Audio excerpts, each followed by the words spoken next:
All right, so I said I was going to do this, and welcome back. I don't do a lot of live streams, you guys know. I'm pretty busy, and I get tired and what have you. But today I'm going to talk about because there's only like 5 of us on YouTube who have been around here for a very long time. Tyreek, Phil, myself, Tommy, and that's about it in Black YouTube.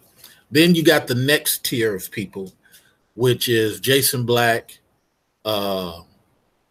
Infinite Wisdom, which used to be Sergeant Willie P. Who else was about that long period of time?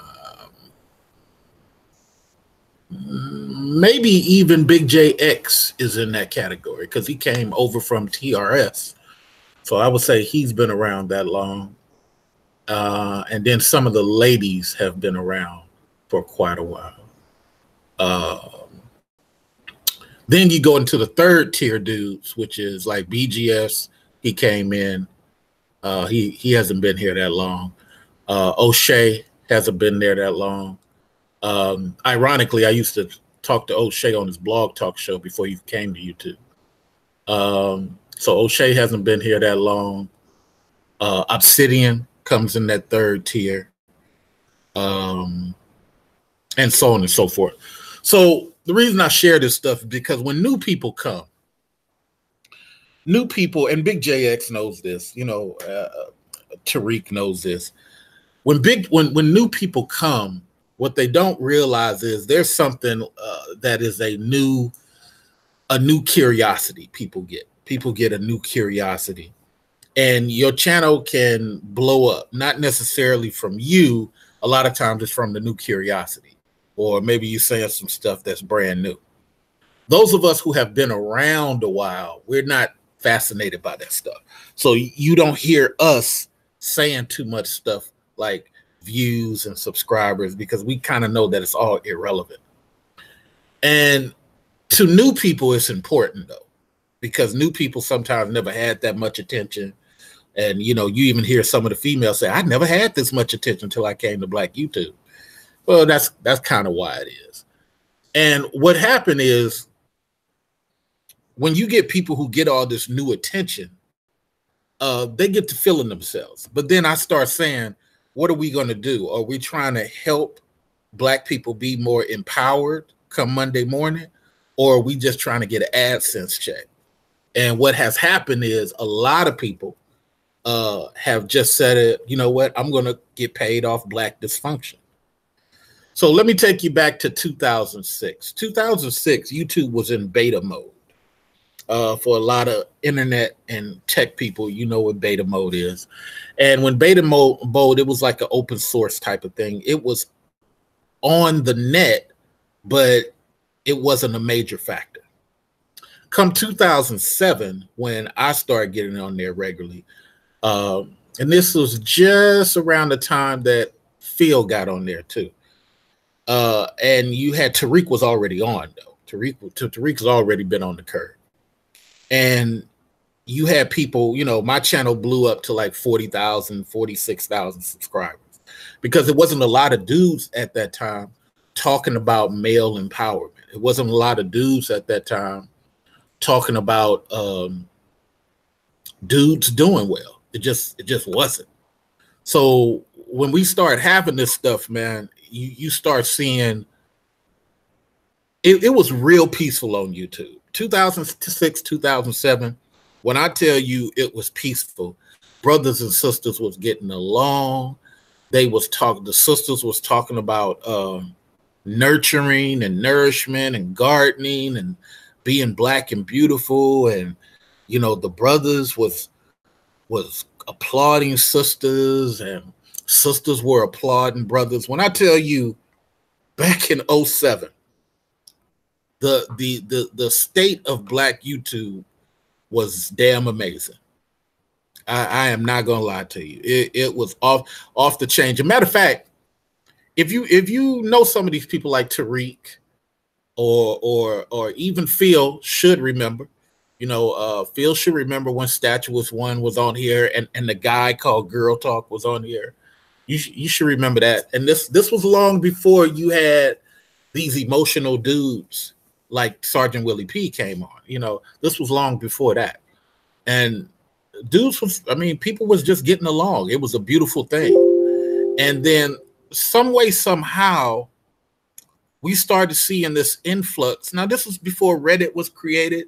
This before my homeboy Dark One Son created his platform, which was a Reddit version for black dudes.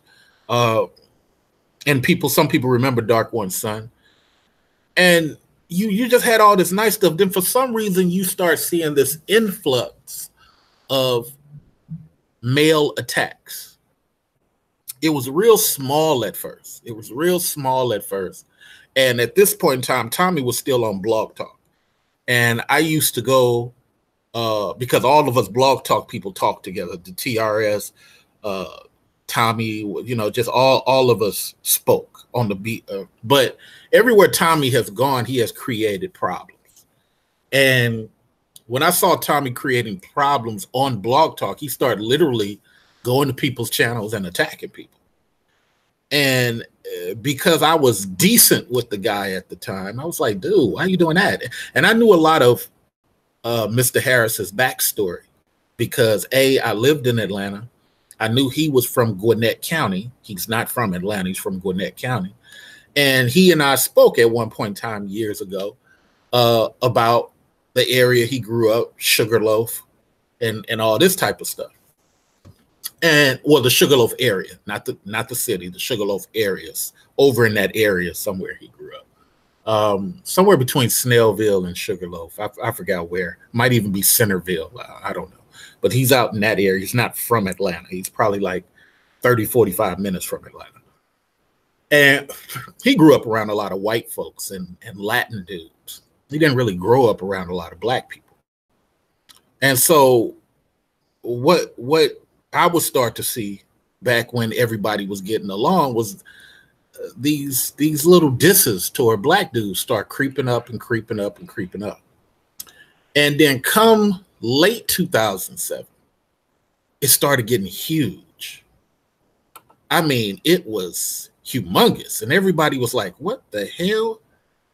And we were all like thrown off because nobody understood. Gab, I'm going to send you a link because I want you to come on. Art, I'm going to send you a link also. Efosa, give me your email address. I'm going to send you a link. And so we had all these dudes, man. And we was like, what the hell is going on, man? Why is all these attacks on black dudes?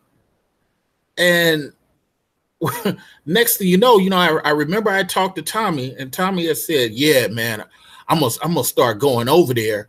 My girl has been telling me to go over there, man, because I'm not gonna let this shit lie, because they over there just attacking dudes, and dudes ain't speaking.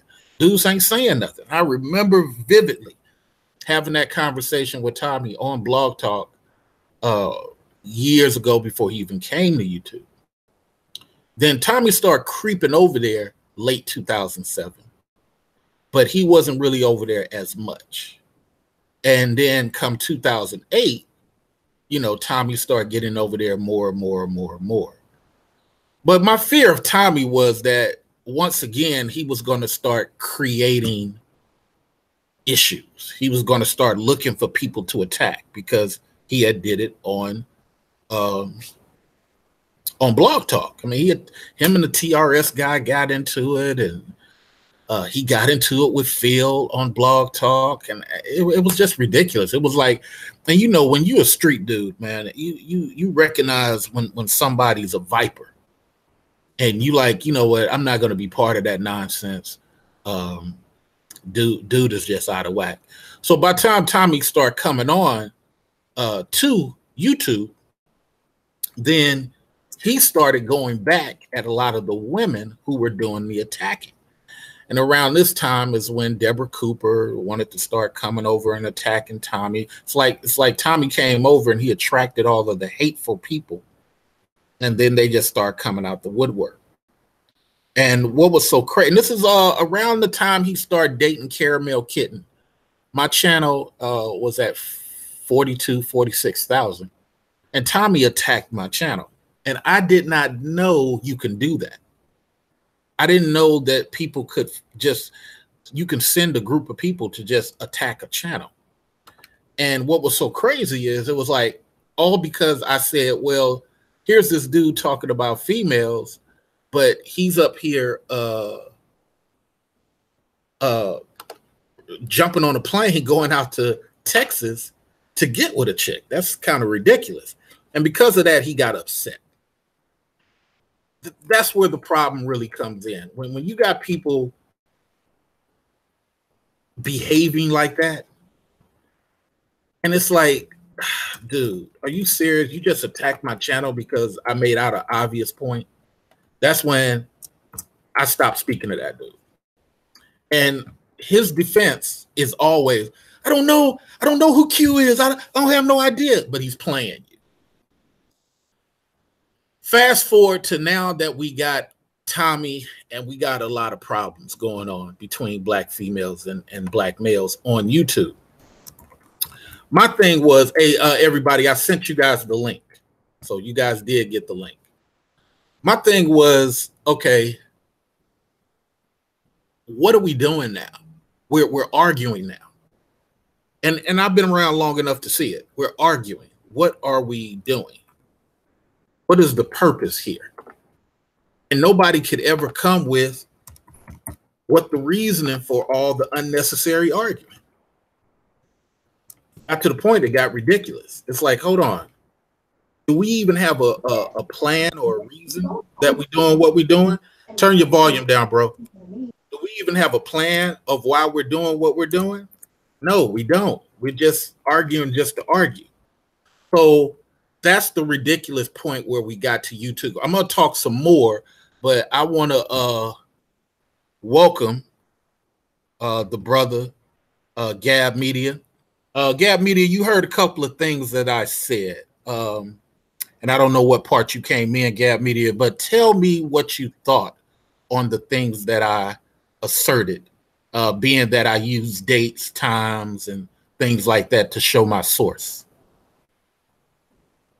I missed your dates and times that you brought up. So I'm still trying to learn what the climate that you are referring to that once was that kind of went away. And I think that's what you was telling me you was going to let us know, or let me know, like kind of some of the history of how things got to be, how they were. So I'm fine continuing to listen until I. Did you hear me mention 2006 and 2007? Nope. Okay, let me restate it. So, hey, welcome Art, welcome AM1. AM1 Art, what we're talking about is the history, because you guys may not know, I've been around for a while. O'Shea and some of the other people know, but I'm taking you guys back to the history of when Black YouTube was peaceful. So I'm going to say it again. 2006, the Asian guy created YouTube, and it was in beta format, so it was online. All of us tech dudes knew about it. Okay, same way when Black Planet was first released, it wasn't released to the public. It was released in beta form. Most of us knew about it. College Club, same thing. And I'm just proving that I've been around quite a while. Okay, and so in 2006, Black people were sharing conversations, like women were talking about nurturing and gardening and children, and Black dudes was talking about where are the jobs and so on and so forth. Come 2007 is when I officially got on. You start seeing it was me, Phil Advise Show, Tariq, a guy named Girl Talk was the Tommy of the day. He had the numbers, meaning that he wasn't talking like Tommy. He was a well-balanced brother. I don't know if he passed away or what, but the spelling of his channel was Gurltalk. And he was the dude. And this is before you had Sergeant Willie P. It's before, and I think Big JX was around at the time, so he may be able to confirm it also. But I know Tariq was around. I know Phil was around, and there's not that many other people that old on YouTube. The next layer of people was the Jason Blacks, the Sergeant Willie P., which now his thing is Infinite Wisdom. His real name is Peter. When he came around, he was a college student in his second year. And we used to go back and forth on Blog Talk, Peter and I. And I used to tell Peter, hey, look, dude, you're young. All these opinions you have is going to go away. You're going to find out that because he was really angry at chicks. And then you had Sarge and all this stuff. Fast forward to the third layer of people. That would be the Obsidians and the O'Sheas. They came after that. BGS is in that third layer, and now you have the new crop. So the reason I made this video is to get and also for people to ask questions. A lot of people don't understand the history of this stuff and how it came to be. So I say all that to say this: somewhere around mid 2007, for some reason, females start coming at these dudes, and these dudes would not respond back. I put that on the life of my kid. These dudes would not respond back. And it went on for almost a year. And these women just kept building attacks. Just these black men. You just saw these videos popping up everywhere to the point a lot of us was like, whoa, what is going on? And a female named Statuous One had to come out and make a video. Are you women trying to work against black men? Because it was so much of it. And Girl Talk addressed it because it was so much of it. I'm gonna let you guys speak in a minute. And Girl Talk had to address it. And it was like, wow. At this time, Tommy was still on Blog Talk because he didn't come till the end of 2007, maybe to early 2008. But I remember because I used to go on his show and speak. He was like, yeah, I can't wait to get to Blog Talk because my girl was telling me I need to be on, get to YouTube because my girl was telling me I need to be on YouTube because these dudes ain't saying nothing. And like I said, on the life of my kid, they wasn't saying nothing. Dudes was like super quiet. And the females was just attacking.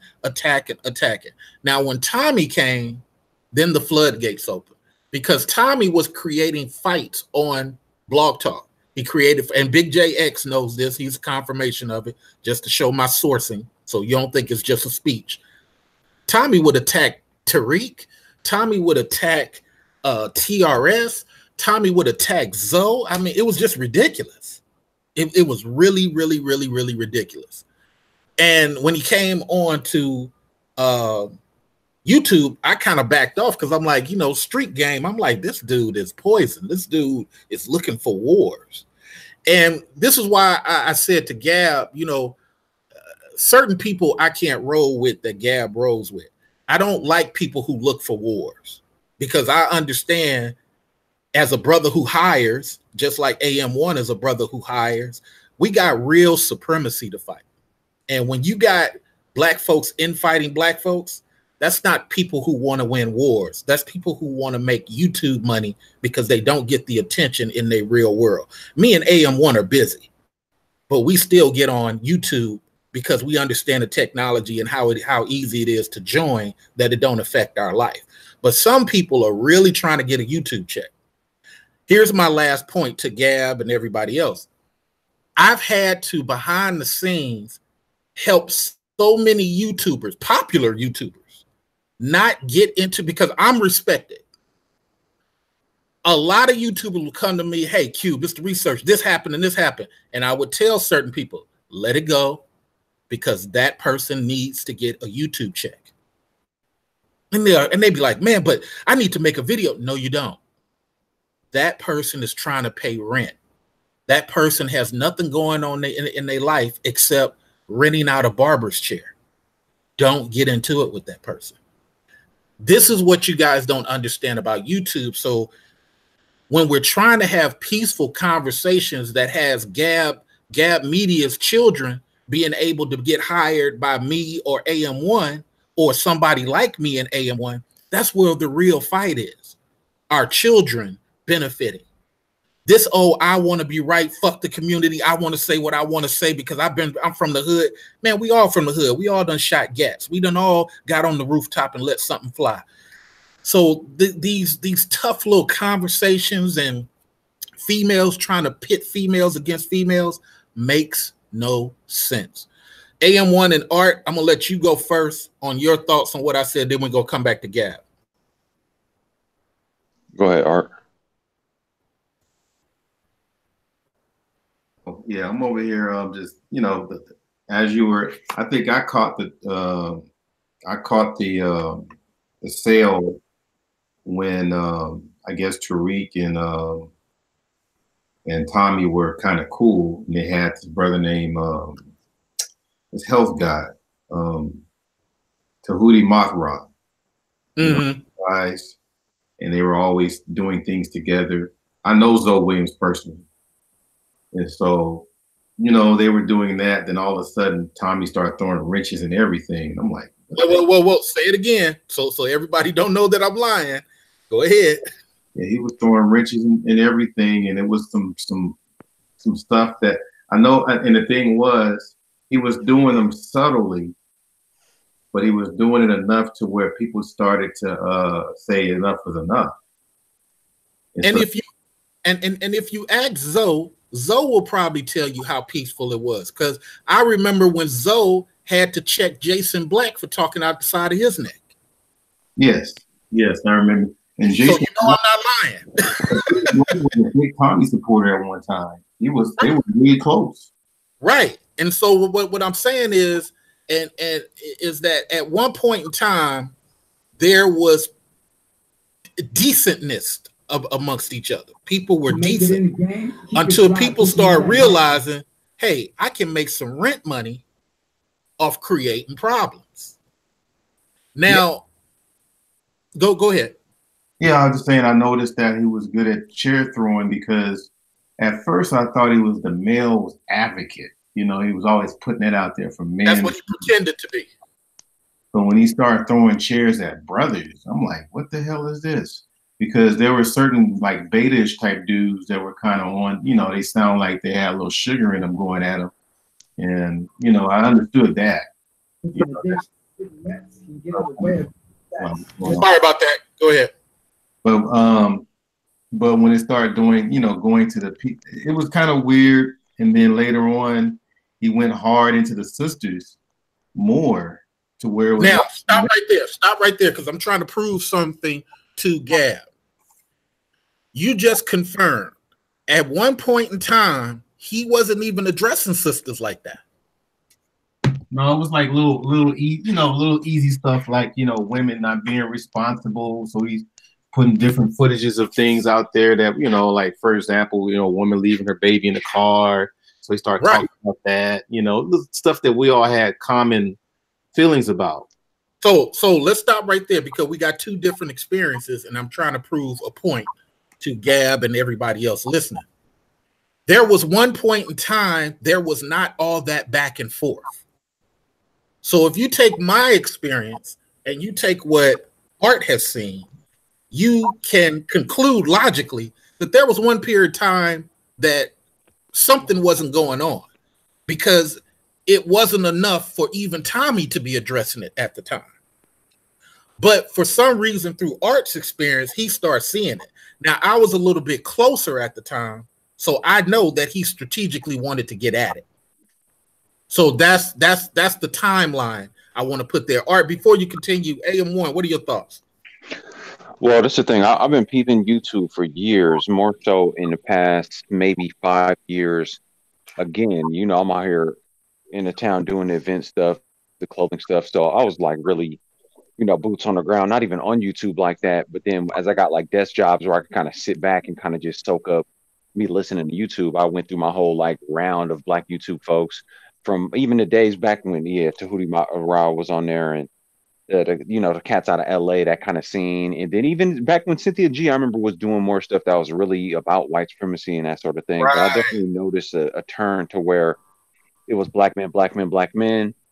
And it's real clear to see, however you want to look at it, I don't have all of the angles as far as the timeline, but I can see within my span of watching YouTube and watching sort of the more established YouTubers, like how research just kind of dropped that sort of timeline of the different sort of waves of YouTubers rolling out and people's change and focus in their content. There's a certain point where it became real clear.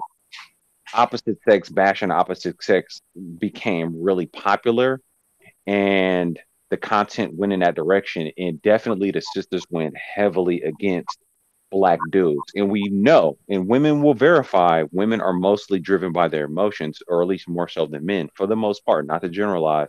Women will even say that's straight up true. So it makes perfect sense that women are pulling on the heartstrings and playing with the emotions of a lot of women in a lot of different ways, to the point where you can really build a following. My understanding is that Tommy is doing live shows and whatnot, pulling up at spaces, and it's primarily black women selling out his show. So that goes to show you right there. If that's true, wow. Right. So pause right there. So here, because we're about to give Gab the mic. So, just like in algebra, if you're going to have AX equals whatever, and it's the same on the other side of the equation, then you know that this linear thing is true. The problem that I try to share with people like Gab who are brand new is that even if I stopped black men, I mean single-handedly, because all you guys who follow Mr. Researcher knows that I say to the dudes all the time, stop attacking chicks, move to Wyoming. Stop getting angry, go buy your son a house. Everybody knows that. Right? Even when I assassinated Cynthia on O'Shea show, I said the same thing to her. You constantly talk about one demographic, but if you're really about unity, you do the hard work and talk about it all. So here's my question to Gab. You heard what Art said. You heard what AM1 said. Assuming that everything we're saying is true, what would be your vision of how you're seeing then up until now? From what y'all just said, is what I'm gathering is that you're saying that the origin of this is one's ability to get paid. And so my question, was that kind of it in a nutshell? I don't think that's it though. That's not it in a nutshell? No. The origin of the problems. Hold on. Let me take another stab at it. The origin of the problems that we're seeing in Black YouTube. Number one, you're saying it really didn't exist in the toxic way that it exists now. I disagree. And the motivator of it has been people's ability to either get paid or gain popularity. Am I wrong on that? All right. So what part am I missing? Because I got a question. You're missing how these initial attacks began. Because my piece of it is that there were no dudes attacking females at the time. Okay. There was just dudes taking verbal shots. Okay. And we, the elders of YouTube, have squashed the guys down 4 times within this 10+ year time period of you. But the women won't stop. Every time we squash the dudes, here come these females attacking them again. All right. Then that creates these dudes getting more angry, like, well, because I had alpha male wisdom at the time, and a lot of people know what alpha male wisdom was. It came before even you saw strategies around. Okay, this was around the time Minister Japs started first doing his thing. That was a 40-something thousand channel.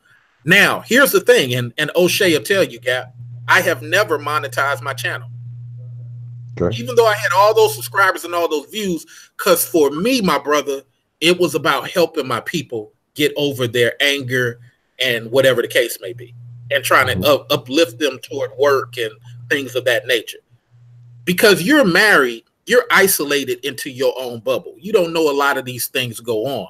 So when you come into this new environment of YouTube, all you're saying is, look at these dudes. But what you may not realize is these constant females attacks go unchecked. And that's the part that I don't believe you're acknowledging. But go ahead. Okay. So making it known of how this stuff got started. I'm hearing a lot of echo. I'll put mine down. Everybody, when you're not on, just mute it down. Yeah. Making it known that about how this got started, and once I get the clarity, I really my question is, what is the goal of this conversation? After I know that, is the bottom line is that the women channels need to be checked because they were the origin of it? The bottom line, I think, that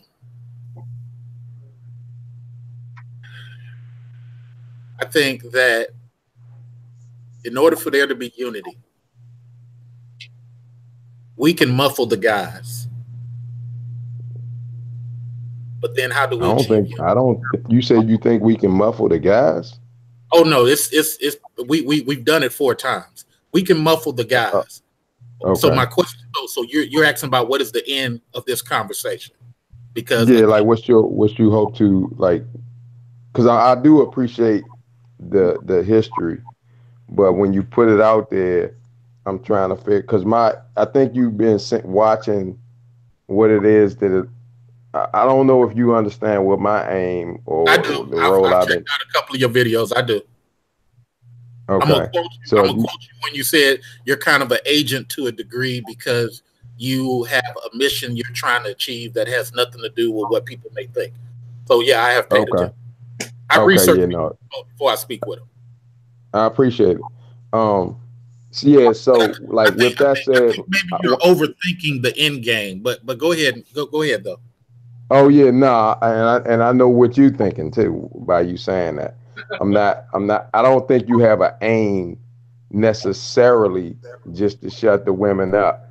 You know what I'm saying? Like, I don't think you like somewhere saying it's these bras that need to be shut up. Nah, not at all. That's not. I was trying to see if, because there was something else in this conversation that, because I do want to figure out really who the instigators are. And if I can ascertain fully who the instigators are, I got to figure out how I'm gonna deal with them in terms of either pulling back support or taking an offensive approach, which is typically not going to be my approach. Well, let me suggest this because I want the other brother to speak, but let me suggest this. You said to, I believe, AM1. You said you had an opinion of AM1 before you actually spoke to AM1. Okay, and this was a quote that you said on one of your videos. Yes. When my proof is when Amiri came around, Amiri had an opinion of the brothers until he realized that the brothers were not the #1 attackers in these YouTube streets. And the minute, and this is my proof of what I'm saying, the minute Amiri starts suggesting to ladies to be more accountable, they dubbed him the #1 attacker. So as you're evaluating things, I would look at the example of Amiri, who everybody on the male side knows. Amiri came at us hard, and we took it, and we talked to Amiri logically. We didn't diss Amiri. We didn't call. You had a couple of dudes call him simp, but you didn't have a bunch of dudes make diss stuff about Amiri. They invited him on shows. We invited him. That doesn't happen on the other side. And for unity to exist, it has to what, Gab? Also happen on the other side. So when we have people who are complicit, say it again, sir. Yeah, I say, yeah, that's mathematics. So when we have males who are complicit to being anti-male in female areas, where's the unity going to come from? Because your black son, AM1's future black son, my black son has to go to these same people for jobs and whatever the case may be. And many a times they're taking that same energy against these dudes. Yet we telling these dudes, you have to be the protectors of the people who, even on YouTube, are speaking against you. That's what I'm trying to share in how it was then compared to now. We didn't have a bunch of dudes attacking females. We just didn't. I'm being disingenuous. I'm sorry, brother. You've been real patient. We're going to come back to Gab on that. But Efosa, tell me what you think, and we're going to go back down to Art and AM1 and then back to Gab. What do you think, Efosa? How wrong am I? Yeah, I can hear you, brother. All right, well, I mean, I'm a millennial, so I kind of grew up knowing that black people are always gender warring on YouTube. So I didn't really, I don't know, I didn't subscribe to many YouTube channels before. I mean, I did listen to Cynthia G for a while because of her anti-white supremacy, but then she started going in on black men as of like 2017, and that just turned me off. So how did that make you feel? Did you feel unity?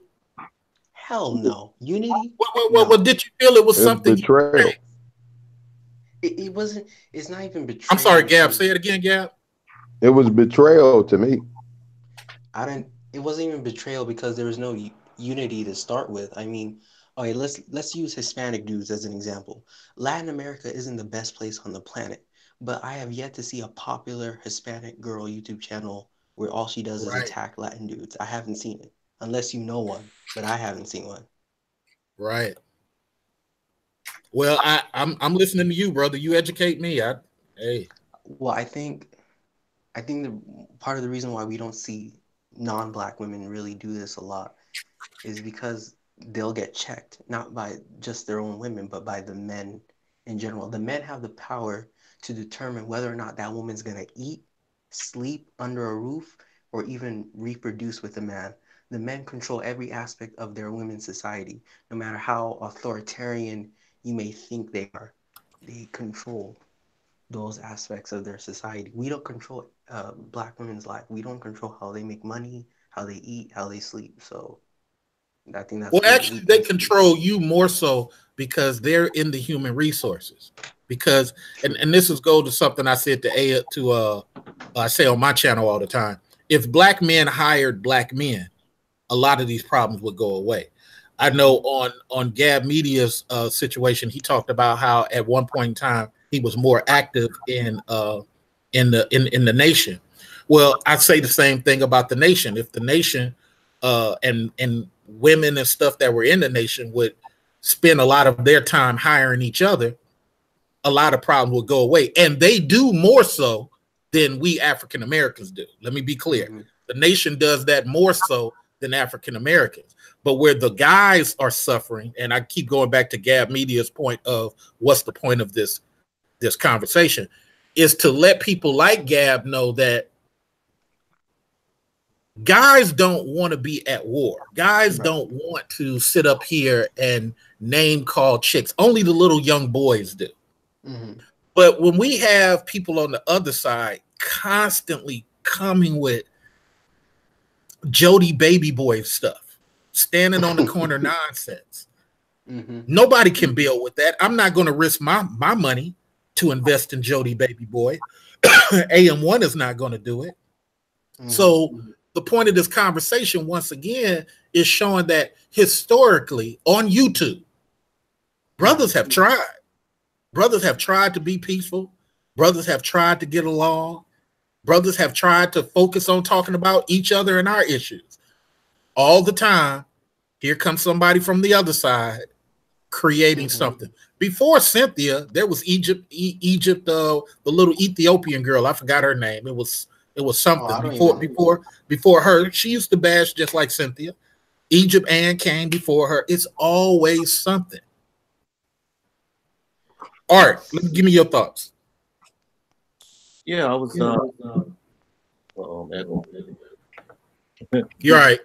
Yeah, I was really thinking too that you know, where I mean the reason why I married my ex-wife because you know, she was in a nation. We didn't really have those issues in the ranks. And if there was something, then there was always someone that we can go to help squash it, and that was done. But for some reason, YouTube is like it's like something slippery where you try to grab and it slips out of your hand. So it's like you don't have like too many people that you can go to as an authority to say, hey, this person's acting up. What can we do? So they're always escaping and moving and slithering. So the guy that you mentioned before, Tommy, you know, he always managed to do that. Because you know when you're dealing with this cyber stuff, there's no way for I, mean, I ain't gonna say there's no way, but it's kind of hard to really do things from another side of a computer, especially when it's considered some kind of community. Well. Let me just drop this. I was one of the people that petitioned to get that dude blocked. He got blocked for 6 months. So we went down to San Mateo YouTube and pointed out stuff to get the guy blocked. The guy at one point in time was like, he gonna go off and create his own site, which he did. But the problem is nobody followed him to that where he could make money. But go ahead.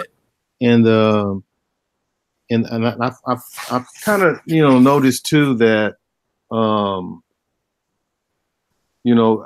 probably the method that I kind of foresee, or if you guys already done it, is that once we're able to dismantle these people, is a possibility put somebody else in their place to make sure that they steer it the right way, like someone of positive nature. Well, what ends up happening when people have gotten blocked throughout the years, the natural order of things balances stuff out until they come back.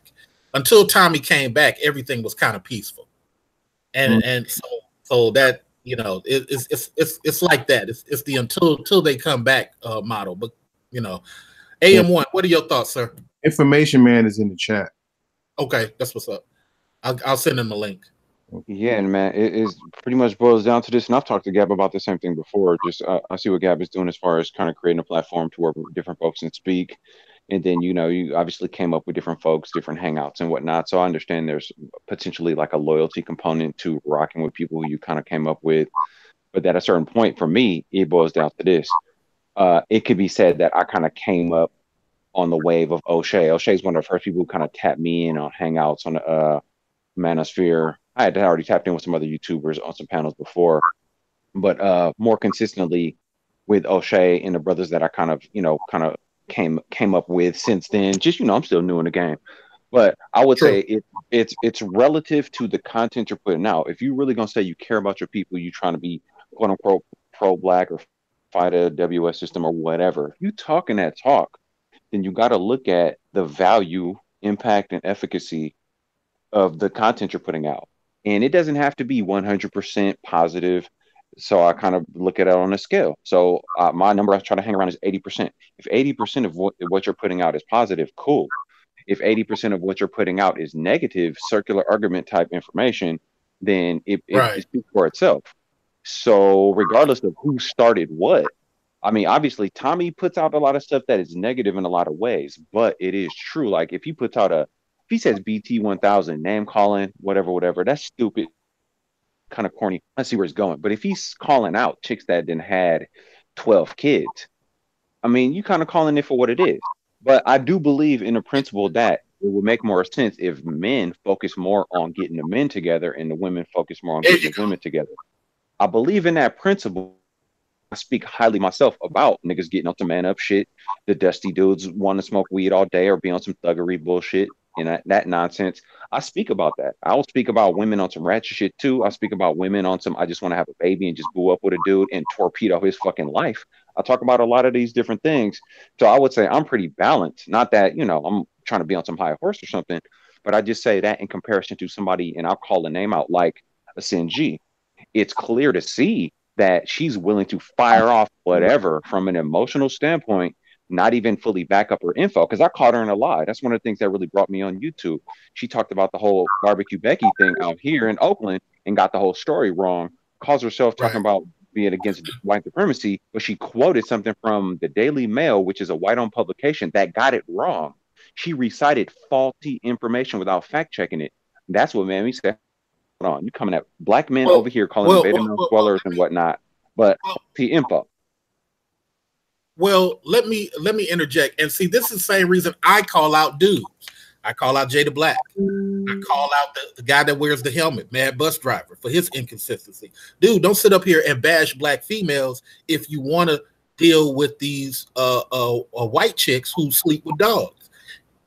Only talk about the white chicks that sleep with dogs without the need to talk about black chicks. And he toned that down. I said the same thing to Jada Black. Dude, you got a popularity of X amount of views, 9,000 views every time you drop a video, but your Patreon is only 30 people.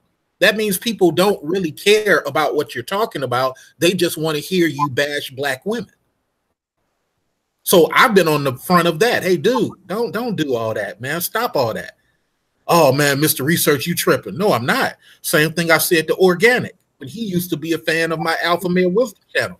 Dude, I'm not going to sit up here and bash females 24/7. You might like that, but I'm not going to do that because that's not a fair conversation. So he went and created his own where he can do that all day. So these things happen. And since then, Organic has been more fair now.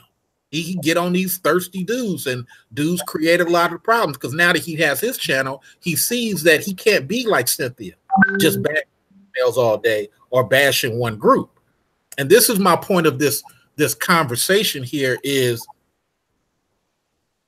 those people, I wish there was more unity like there used to be.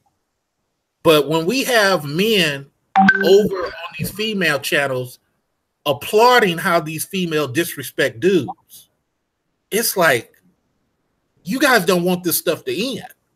So let me not check these dudes. Let me just let them go on. And then it happens. But how do they have time to bash? Like, well, it doesn't matter about time. People are trying to pay rent. And when people are trying to pay rent, they trying to release 20, 30 videos a month so they can pay rent. You got to understand that's really what it is. It doesn't matter what the topic is. While playing with the hearts and minds of a lot of women. But let you guys back up for a minute. Let Gab have the mic because I really want to hear from his mind. Because this whole thing I kind of constructed for Gab. But go ahead, Gab. Okay. Yeah. I might ask a question again. Everybody mute, y'all. Everybody else. I got a lot of echo, bro. What of my actions created the need for me to know this history and whatnot? I'm still trying to tap into that. Like, what moves am I making that appear funny? Because I'm not attacking brothers. I'm not attacking sisters. I'm honest when I'm on the sisters panel. I'm honest when I'm on the brothers panel. What is Gab Talk Media? What created the need for me to know this information? Because you said you wanted to be a fair and balanced person and have an understanding. Okay. That's all. Let me ask you a question. I think it's good for me to ask you a question. Well, did I answer your question? Let me put it that way. Yeah, that was a nice, simple one. I'm sure it's more to know, but that was a nice, short and sweet. So, what are your thoughts on Mr. Research before we spoke? Because I know you had a thought about AM1, and I'm just curious at this point. I haven't. You personally seem to be pretty balanced in your way. I heard some people on your channel that I feel like are maybe a little less balanced than you. So I wasn't sure. I haven't watched you all that much. I like some of the videos, the informational videos that you put out, but I don't have any kind of like negative way. I was trying to figure out where you kind of manosphere and MGTOW-ish I wasn't sure. I've And always so, been outside of the manosphere. So the manosphere was created on a video that I did called Jap and Angry Man Should Work Together. When I made that video, Angry Man admitted to everybody, hey, I watched Alpha Male Wisdom's video and I decided to create the manosphere. And that's when that who was stuff Alpha started. Male Wisdom? Who was Alpha Male Wisdom? That was another that was another channel I used to have. I've had 8 channels. 7 of them have been terminated. Yeah, 7 of them have been terminated. That's why I don't really get excited on building up channels anymore, because I understand how easy YouTube can kill these channels. You just heard George Macon complain about how YouTube does. I've been on that. I've had 40,000, 20,000 subscribers. Having a bunch of subscribers is not new to me. What I get discouraged about is if I show a picture of a guy sitting in a convertible car, and then the women at YouTube, because it's 80% women work at YouTube, the women at YouTube will send me a note saying, you had nudity. Where's the nudity? It's a guy sitting in a car. Oh, we're going to kill your whole channel. Huh? And now you got to get a lawyer to appeal. I'm not going to go through all that. So that's another history of YouTube. So it's really disingenuous when you hear ladies say, oh, so-and-so just want views. Had views and popular channels before you even came around. That's a spin away from the argument of you're bashing dudes for a check. Okay. So that's why I say that. So is it the suggestion in any way that I change something, or a suggestion that I do something that will benefit the piece of Black YouTube, or is this just general knowledge sake? From what I've seen for your videos, brother, I'm going to say this. You decide which way you're going. I'm not going to lean one way or the other. The only thing I say is it can't be achieved if all we do is muzzle these brothers. Have you seen me trying to muzzle brothers? I don't believe so. I believe you're a very quiet, listening person. And I'm taking this opportunity to put another version in your ear. That's all. No, I'm appreciating it. Like, I'm not offended in any way, bro. I appreciate you reaching out and kind of giving me the conversation. Because I do want to like make it clear. Like the reason I started out in what I kind of labeled the woman's sphere kind of thing on YouTube, and trying to hit them. And you may have heard me say, you know, I'm kind of really chauvinistic in nature and misogynist. Yeah, I did hear you say that. Yeah, like that's real talk. But I'm gonna tell you, behind the scenes, a lot of guys think you're pro-female. And what I've told guys is give dude a chance, because it could just be like a Mary. He needs to figure it out on his own. Yeah, exactly. Like you also, like you said, I've been, to put in context, I've been married for 24 years. So I'm not in the street like that doing that. Like I'm doing the safe married man thing on YouTube. And so I'm not going to have the same issues out of them as maybe somebody else. I don't have no kind of agendas. I was just trying to understand from women's points, especially somebody as polarizing as Cynthia G has been with her opinions, and as some may call circular arguments, trying to get, is there anything that I can ascertain from that's real? And well, the only thing I look at it like this, Gab, and I'm sorry to interject you. The only thing I look at it like this, if I have a dude, which I've had Jada Black do, I've challenged Tommy on his Black women are least desired. That's not true. If we have stuff on the dude side that attacks females for the sake of females, one of us senior dudes is always going to address somebody. It happens all the time. None of that happens on the other side. And when you do have Olivia say something, she's vilified. When you do have Irene say something, she's shouted down. Who is that? That stuff is not unity. Who's that and second we person? As Black men, go ahead. Who was that second person? Irene. Oh, okay, Irene. Okay. when you have that type of stuff is not unity. And it causes these young dudes over here on our side to say, why am I going to protect that? Why am I going to get to the 25-year marriage Gab has if I'm dealing with somebody whose total mission is not to fight white? Matter of fact, that's a good question. Have you ever heard, all your time on that side, Gab, have you ever heard anybody talk about, male or female, talk about fighting female supremacy so their son can get a job? Have you heard anybody talk about how the most educated women in the world are not letting their black sons even work at the place they work? Well, you're bringing up things that, just so I don't just be saying no to that, you're bringing up some things that I don't know, that I never heard of what you just talked about until you just said it. But we talk about that on our side. We talk about men hiring men. We talking about making sure the daughters are safe. Yeah. So as bad as we are on our side, we talk about things that speak to your married 25 years. That doesn't happen. Okay, no, I get that certain things that might not happen over there. If it comes up as a subject, I don't know how these things come. I just believe women are going to talk about things that interest them. Black male destruction.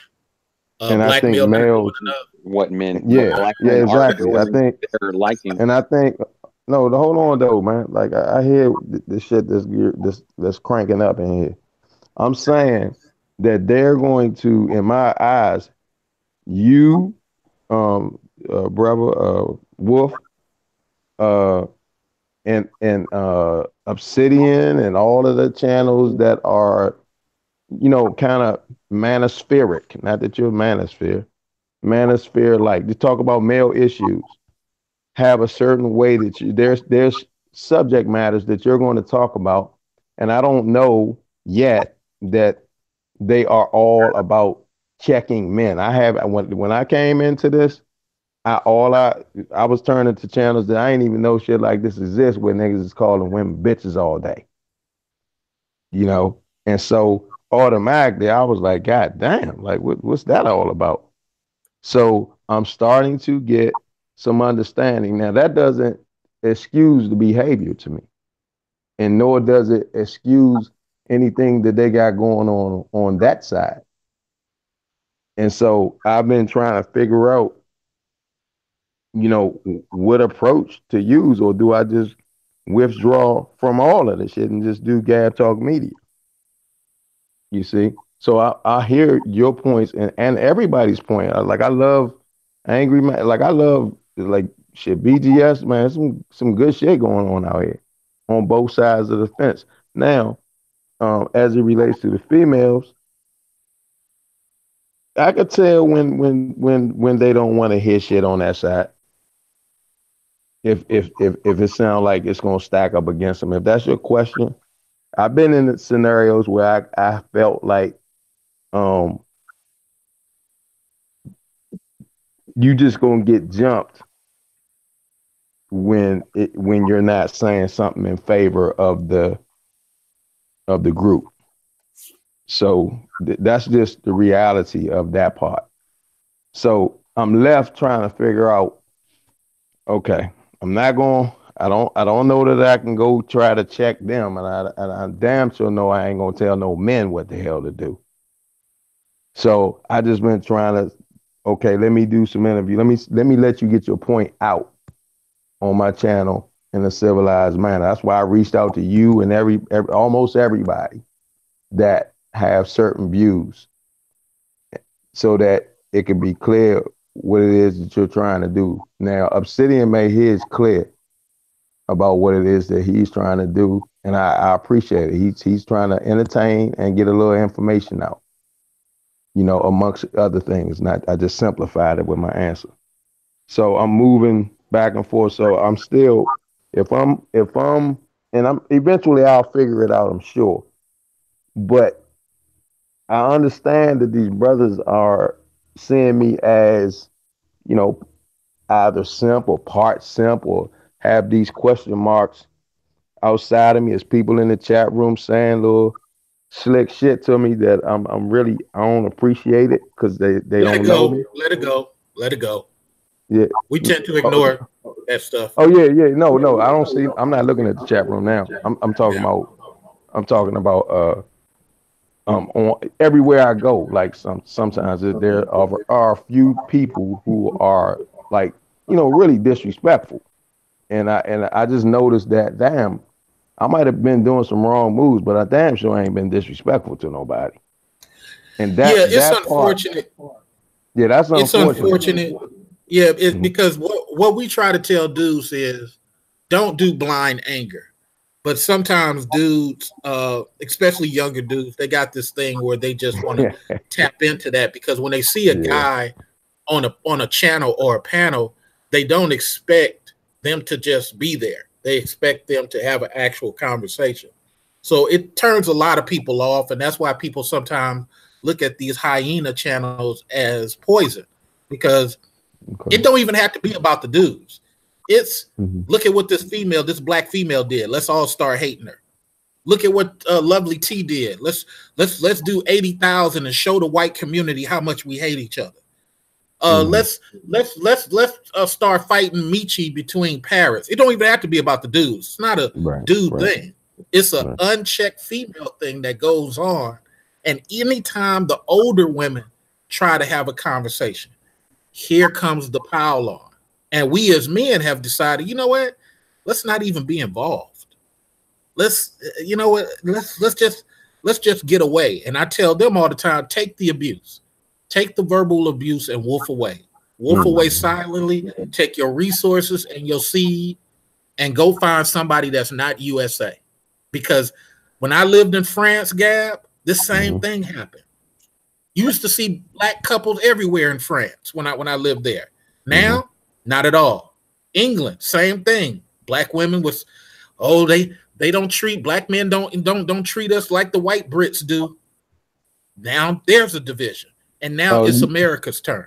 So you saying that the peace that peace means that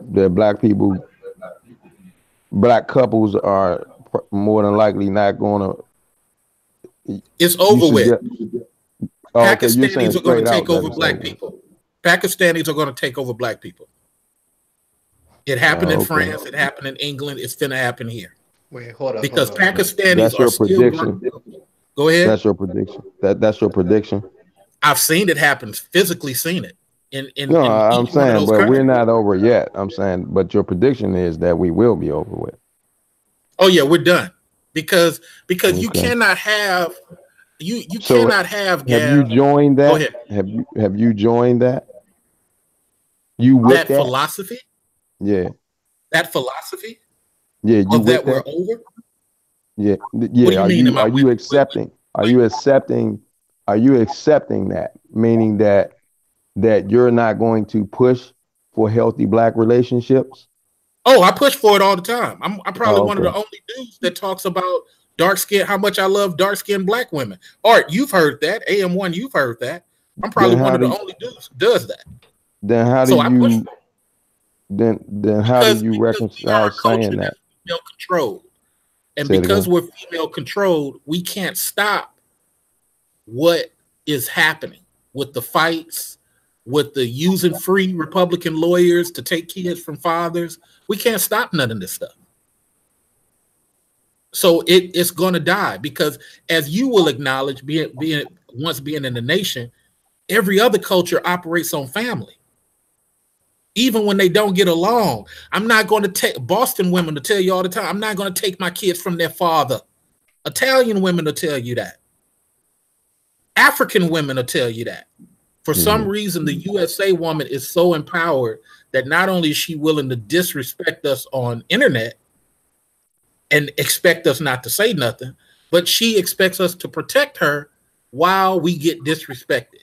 And so for that reason, the Pakistanis are already taking her jobs. There's less black women working in those areas now that Indians are taking over. It's happening. And I've seen it happen before.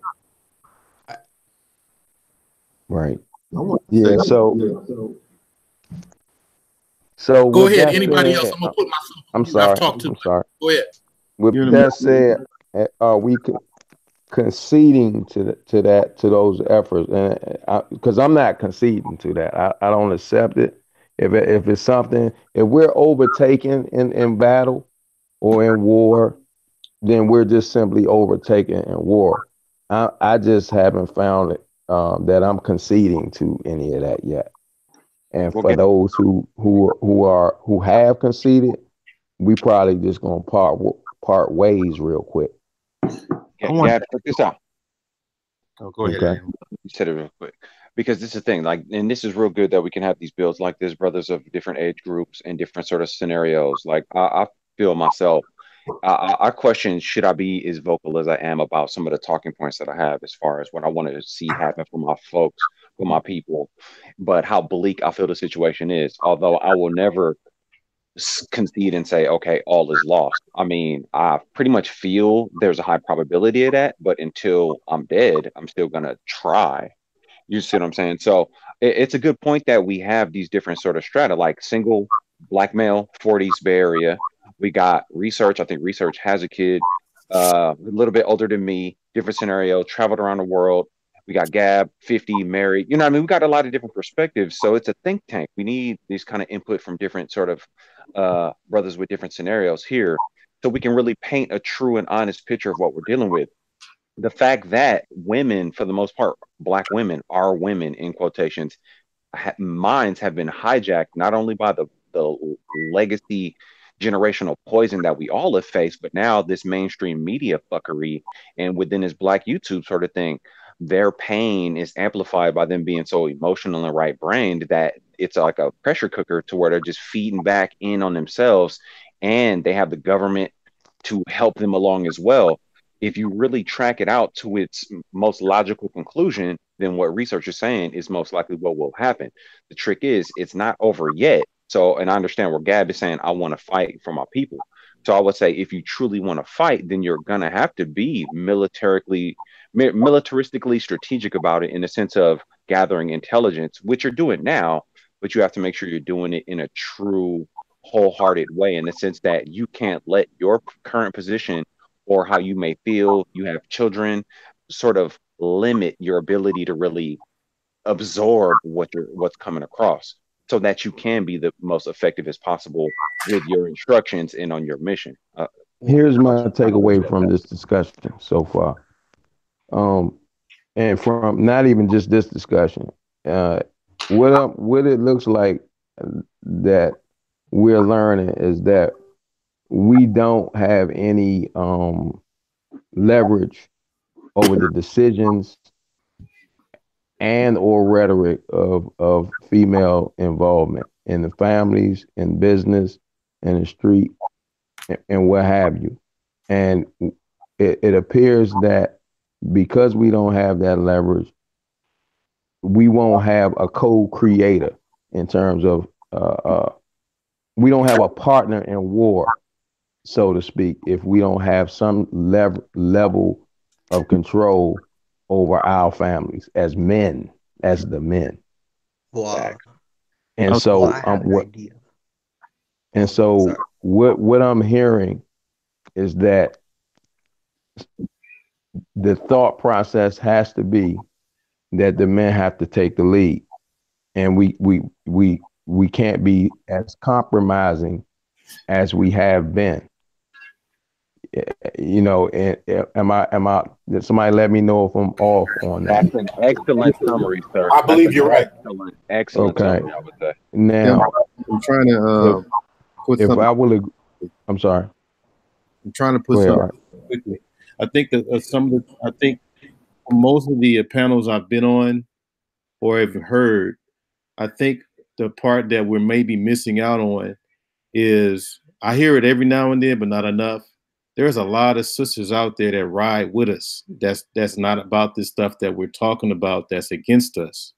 Those women need to be restored and put back on the throne and protected. and Like an protected. Exactly. SJW, like, yeah, the ones that's why you see me going with certain women, and I make it clear to them, online and offline. Like as long as you saying some real honest shit, then I'm rocking with you. Yeah. As Hey, soon as look, you even if it's deviate, against I'm dudes, not. even if it's against dudes and the Absolutely. super honest, Totally. I'm rolling with that. I agree. But what we're not going to do is just make up fabricated stuff. Like I talked to a woman today. She was talking about men are highest in domestic violence. Well, you talking to Mr. Research. I research this stuff for a living. No, it's lesbians. Lesbians beat up women more than males do. The Department of Justice will tell you that. The census will tell you that. The CDC will tell you that. Yet we will get these ladies who create these hate talk shows get up and swear up and down it's still dudes. That information came from 1980. And so when we have this disingenuous stuff, it's not unity. Now, if that same lady gets up and says, hey, there's a bunch of dudes leaving the home, there's not that many Gab medias, I'm going to say half of that is true. Because the reality is, as long as a woman can get a free lawyer from the government to fight a guy, Gab Media can be married 25 years. But and luckily he picked a woman that he can unite with. But if for whatever reason his lady just decided, you know what, I'm gonna file for welfare behind Gab Media's back where he don't even know, and I'm gonna start getting the stuff, and Gab Media is going to collect the bill, even though Gab Media has been with this person 25 years and just never told. Now, ain't nobody sent Gab Media any information saying, hey, look, did you know your woman was doing this? Now, Gab Media is collecting the bill on his Social Security. Now, let's say 5 years later, she leaves Gab Media. Well, because she was on welfare, the government has to protect their 26% interest. So now they're going to give her a free lawyer. Now, Gab Media has to get 5 or 10 G's to fight this case. If he doesn't have the ability to do that, Gab Media is going to wake up and find out, wait a minute, after 25 years of marriage, Mr. Research is right. A woman can just do whatever she wants to me, and unless I financially can fight, this judge will work against me, that free lawyer will work against me, and my own lawyer will look at me and say, man, ain't nothing we really can do. What are your thoughts, Gab Media, before Information Man comes in? No, that's scenario like that's a fucked up situation. Oh, that's real though. Happens all the time. No, and I'm learning more and more from y'all on the mass side of the aisle of the horrible situations that go down. And so this gives me more information to offer some pushback on when I'm talking to sisters who are angry. Let me ask you a question, Gab. I'm sorry to interrupt. Anger. Okay. Let me ask you a question, First, I thought Gab. it was just rhetoric we was dealing with. Like, really, I thought this was just rhetoric. I thought we just everybody always thinks it's rhetoric because it's coming from dudes. Yeah, See, I thought it was. Dudes are not meant to be believed. But let me ask you this question: who holds that woman accountable, Gab? You've been married to that nobody. person. Nobody. Oh, me? You talking about nobody holds her accountable because we still in an oppressive system controlled by somebody else. Yet I'm finna blow your mind, Gab. Yet you just fell into the category of you walked away from your family. How do you feel about that? You mean I'm being attacked? You mean I'm being attacked because okay, go ahead. When you had that imaginary situation happen, now you're classified as a person who left their family. Yeah, which makes the shit even worse on me. That's right. What I'm saying. So research is saying that have our ladies come up and say, "Hey, Gab left his family too." What do you to do? It's not an even playing field, so we already have an automatic disadvantages out of the gate that can be leveraged in real life. Go ahead, AM1. I was just kind of solidifying what you were saying, just on a level of one of the things at play here is that they can say a lot of different things, but we're not on a level playing field to where they can pop off whatever based on, real life scenarios and win in a way that we don't have a leg to stand on, and it's enforced by the government. So even backing up the idea of how they feel about a particular thing and what they want to say about men, in certain scenarios, they can actually leverage real life consequences against men, whether the situation is real or not. I think that's what research. Now, here comes information man's about to speak. Now, here comes this white woman who was raised by Italians who beat their women and do everything else. And this white woman has been cultured to believe that no matter what Gab does, she's not to take these kids from his father. So here comes Gab, even though he's like, what the hell is this? This person who is not better than the black woman at all. She's been cultured to believe, I don't do that to Gab, even though we don't get along. Here comes the Asian woman. He needs his black father because he's dark-skinned now. Here comes the other culture of woman. And again, they are not better than black women at all. It's just that our USA women have been indoctrinated with, and even my own sister said this about her daughter's situation. She'd rather have the government take care of it. She don't believe in trying to talk with the child's father. I'm saying to my sister, what? That dude is not a disagreeable dude. He's taking care of his kid. Well, I just don't care.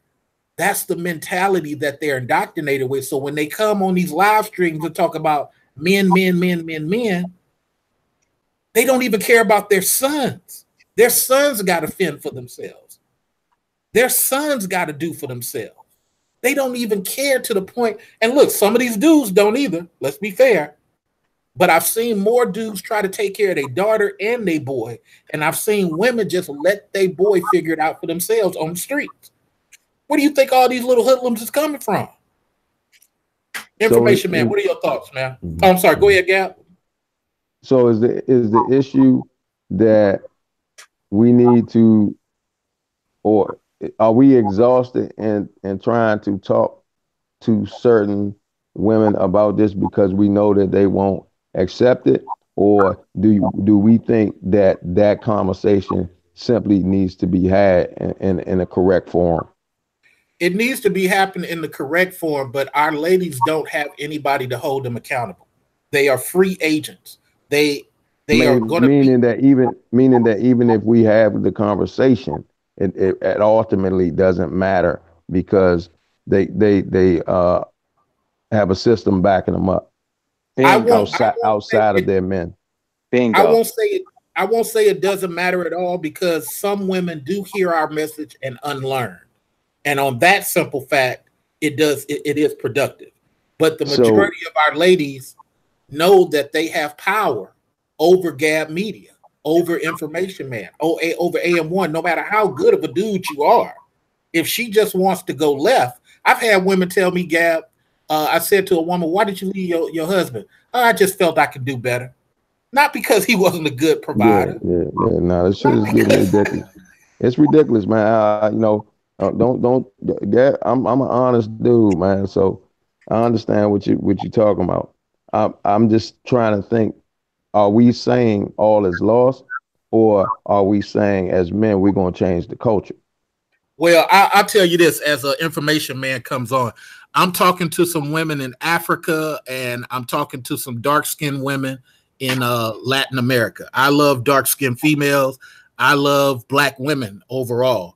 I'm willing to date an African. I'm talking to one chick in Chad.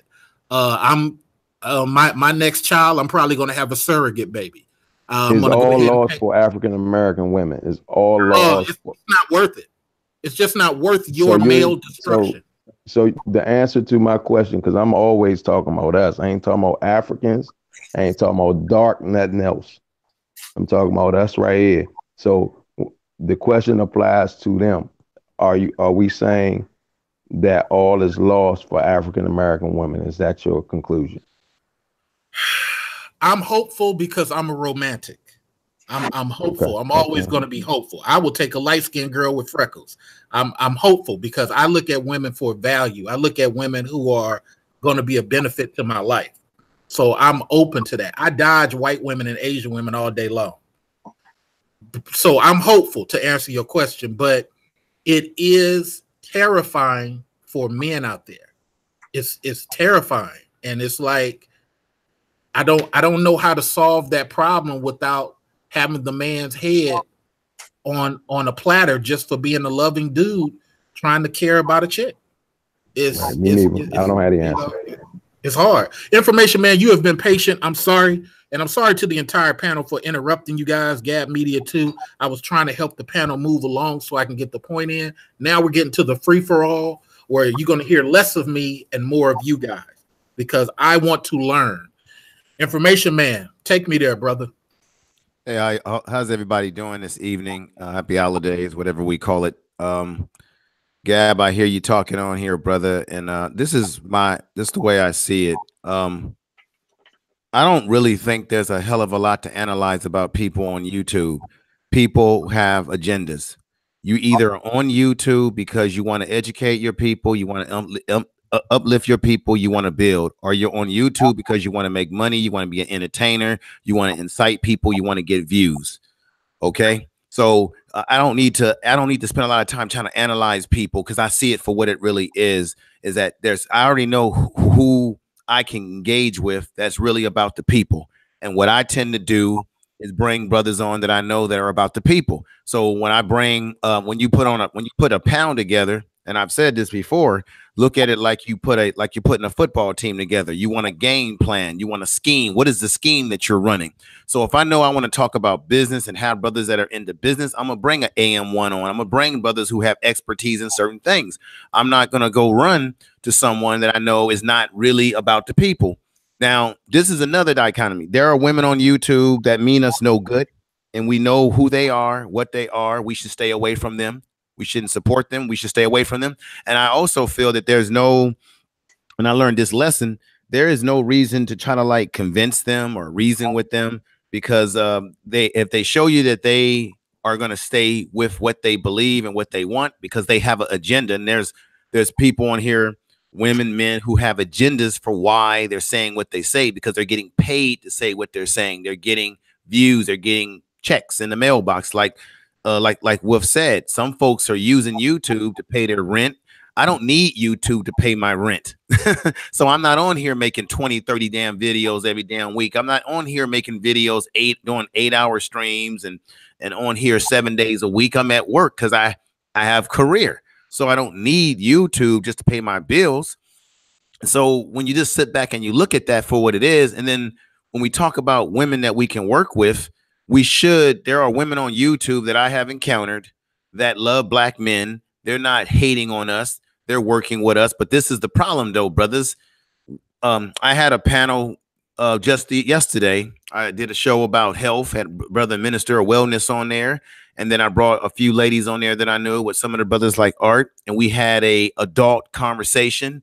It was fantastic. We were able to talk about sex, relationships, and I could tell that the black women that were on that panel love black men and they don't have a history of bashing us. Now, check this out. You got brothers in the manosphere that will look at that video and they will say, oh, Info Man, look at him. He's sitting up there simping. He's a beta male. Why is it that if a black man can have a panel with women on the panel and some brothers, and we can talk about relationships and have a good time and enjoying each other with the ladies, why is it that now all of a sudden you can be labeled a beta male or a simp when the women that you have on the panel don't have a history of bashing the brothers on YouTube?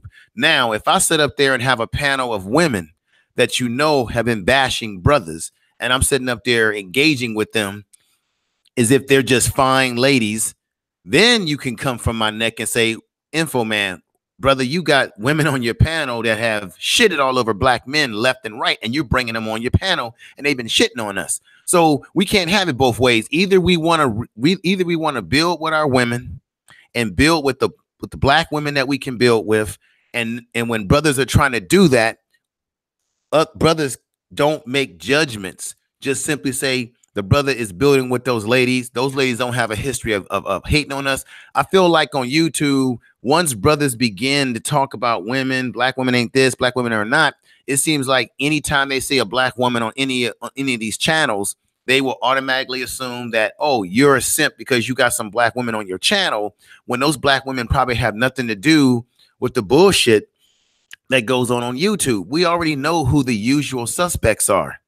So if we're going to build, this is my thing. I just see it as it is. There's some people that keep talking about black women this, black women that, and women that are talking black men this and black men that, because they really don't have anything else to talk about. I bet you any kind of money, if you were to take that type of content away from some of the cats that do this kind of content, and because if they really wanted to solve the problems, they would be trying to solve the problems. To me, I don't think a lot of people really want to solve this situation because it's getting them too much clout talking about black women all day long like a dog, and black women who do the same towards black men is getting them too much clout, too many views, too many checks in the mailbox. And so if you were to take that content away from them and look at them like they're naked with no clothes on, a lot of these folks would really have nothing to talk about, and they would really have no talent. Now, for myself, I don't do this type of content. I don't need to talk about black women like a dog. You know why? Because I gets mine, brother. I was running the yard in college. I'm an alpha man. We was getting ours. I get women. I've been with women. I've had my bad experiences with women, mostly when I was a teen. But when I was in college, I was getting women. I was having a good time with black women. So I don't really have a need to get on YouTube talking about black women like a dog. If you are an alpha male, see, this is the thing. Alpha men don't spend time talking about what's wrong with women because they're too busy winning and going for power, as Brother Research says all the time. I question brothers who talk about women 24/7. I don't think they're real true alphas. And to me, a real alpha male doesn't need to keep talking about shit. You just are what you are. I am what I am. I came to YouTube to educate, to empower people, to bring dynamic people on and interview people and do something that uplifts my people. That's what I'm about. All the other shit is bullshit. I don't need to interview folks to analyze what is the manosphere. What is this? I see it for what it is. People are on YouTube that are phony baloney. They're not really for their people.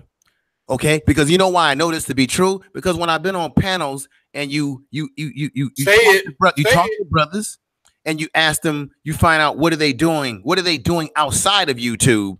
And 9 out of 10 times, if they're not doing anything, that tells you everything you need to know about them. So therefore, what's the sense of debating or interviewing them? Boom. That's why I interview people that are doing shit. That's what I do. Right there, because I want Gab to understand something from my point of view.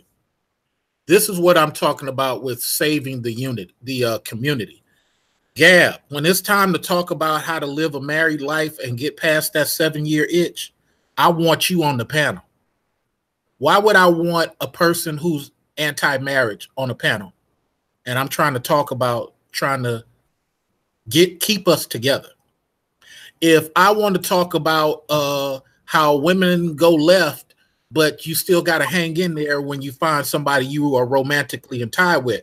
I want some of my viewers, Bobby Hutt, on. I want I want Information Man on because he went through a divorce, but he still loves women. But why would I invite somebody on that is a female anti-husband person? That tells you this person is not about unity. They want the anger. They want the train wreck so they can get the YouTube check.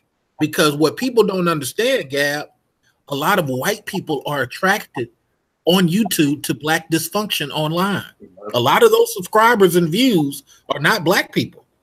A lot of them is people who go and say, I can show you a thing right now of a white guy showing about the fight between Tasha K and Lovely T to his white fan base. They love it. And we feed into it. Here's my last point, and I'm gonna let Information Man finish, and then we got to go to the patient art. My other point to Gab is Information Man, AM1, myself. I don't know about anybody else, maybe Art. We're all business owners. We can save the black community. We are going to hire Gab Media's children. When Gab Media is playing golf with us, and his 15-year-old is having a problem, he could talk to Information Man. Hey, man, can he come intern at your psychology practice? He really want to be in psychology. AM1, can he come intern? We doing the same thing the white folks do. Aaron, can he come intern on the weekends at your graphics business? Mr. Research, can he come intern at your medical practice? But guess what? Most of the people, and this goes to Information's point, Gab Media, most of the people who talk about unity, they can't pull nobody in. They haven't even defeated white supremacy on their own time. Art, what is your thoughts on that, sir? Yeah, I'm gonna keep mine real short because it's a brother with the African symbol there. He's been waiting more patient than I have. Okay. But I just want just to continue to reiterate that there's a lot of positive sisters on Black YouTube that needs to have thousands and thousands of subscribers from us more than anything else, because I think that would really at least put a dent on some of that bad operation that we're talking about. Because like Mr. Information Man has spoken, is that it is very refreshing to be around some positive sisters, man. Because basically, I think most of their position is they're tired of getting the bunt of whatever these negative sisters are doing. So, I mean that's the whole thing, man. We have to ride for the people that's trying to ride with us. Can I make this last point? Go ahead. I just want to say, I don't want nobody to get me wrong. I do understand that brothers are frustrated on YouTube and they express their frustration with our women. So I'm not saying that it's not necessary that brothers not express what they're upset about. But I think at some point in time, try to work with the sisters that are on YouTube that do want to work with you, and the women that don't, you know who they are. And you made a great point with we get caught up in these views on YouTube, and we tend to think because we see 700, 600 people on the view count. You got to realize, and you're right, there's a lot of people that are non-Black that are watching what you're doing. And also with the whole situation with Lisa and everything, Lisa Cabrera, we got to keep in mind that you might, as much as you might want to have your opinions about that situation, guess what? You might have people in your chat room who, most of the people that's in our chat rooms that come into our channels, we don't know what they look like. They could be white people, Asian people, all kind of people that's hiding behind avatars that look Black, but they really. But our women will say that those are Black men. But how do you know that they really are Black men? They could because be. Our women said it. Because our women said so. Because you have a thing called provocateurs. You could have provocateurs doing that. You could have white men coming in the chat room that are watching, that are coming there and saying, "Hey, let's have some fun with the Negroes," right? So we got to realize our women will preach to other women that those people are guaranteed Black men. Go ahead. Okay, I'm going to end here. I want to give my brother that's on the panel right now of the BAIO. I'm a member of the BAIO, brother. So much peace and respect to you, and I'm going to give him the floor. Thank you, brother Research. Faso, go ahead. Thank you, Information Man. Well, speak up a little bit, though. All right, I said thank you, Information Man. Okay, first let's start off. We don't control YouTube. We don't control the servers. We don't control the cyberspace. So for any Black man to be expressing his frustration about his women on YouTube, that's already folly, because you don't control YouTube. There are websites that are controlled by Black men. I'll use Black Junction. That's an example. That's controlled by a Black man. He's light-skinned, but he controls the cyberspace. He determines which videos get to go on the website and which do not. So the number one thing is you need to control the so-called playing field that you're going to be playing in. If you're going to be on YouTube bashing Black women, it's what you're going to do because you don't control YouTube. So of course you're frustrated, but you can be on Black Junction TV, and then you can have your panels, and then you can talk about Black unity, but don't talk about Black unity on a platform that we all know we don't control. We all know YouTube is mostly white women, white men who sit in front of the computer, and they determine which YouTube channels get terminated and which do not. So first, we got to control the cyberspace. That's why for me, I don't even have social media. I don't have Snapchat. I don't have Instagram. I don't have Facebook, because it's toxic.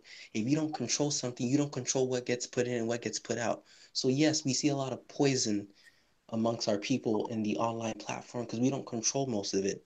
So I would rather we spend more time studying how to create our own cyberspaces than having live streams and whatnot. Live streams are good, but at the end of the day, if you don't control the platform, then you're not really fighting any war. But that's just what I want to say. Well, let me speak to that real quick, because I'm in the middle of $150,000 investment to a company looking to do something similar. Here's the problem. Our people, for those of us who want to invest money to create what you're talking about, our people many a times, unfortunately, are created or are turned on, sexually turned on by verbal destruction.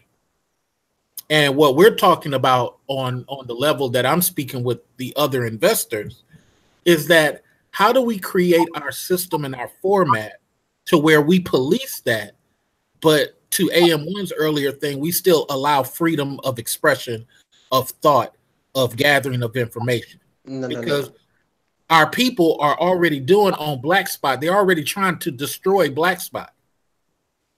And that's why you and the creators of Black Spot are frustrated with that, what it's turned into.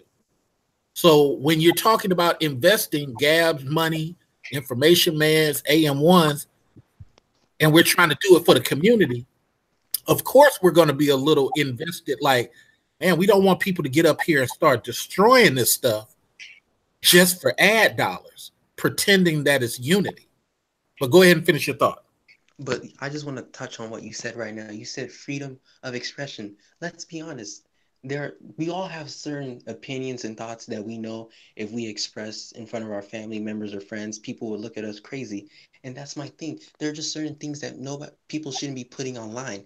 And that's where I brought back to this whole controlling the platform. You should, if you have a website that allows YouTube or live stream and video uploads, you should be controlling what people can put on that platform, because it's poison if you let something negative get on that platform.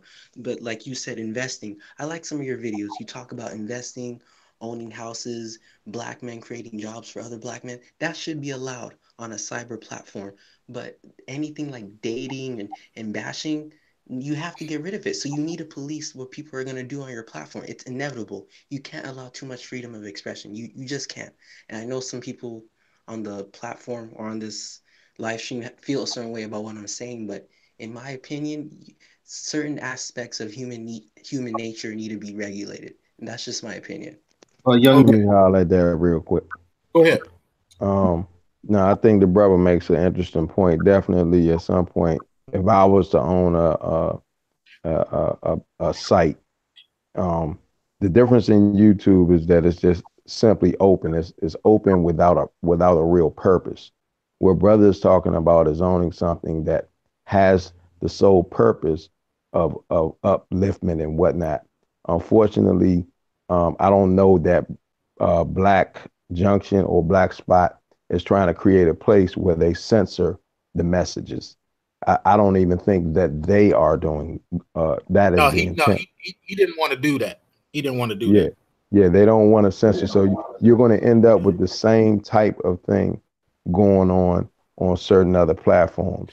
Well, let me say something about, I can speak to that personally, because I know Brother Yusef. I've interviewed him personally, and we asked him that question.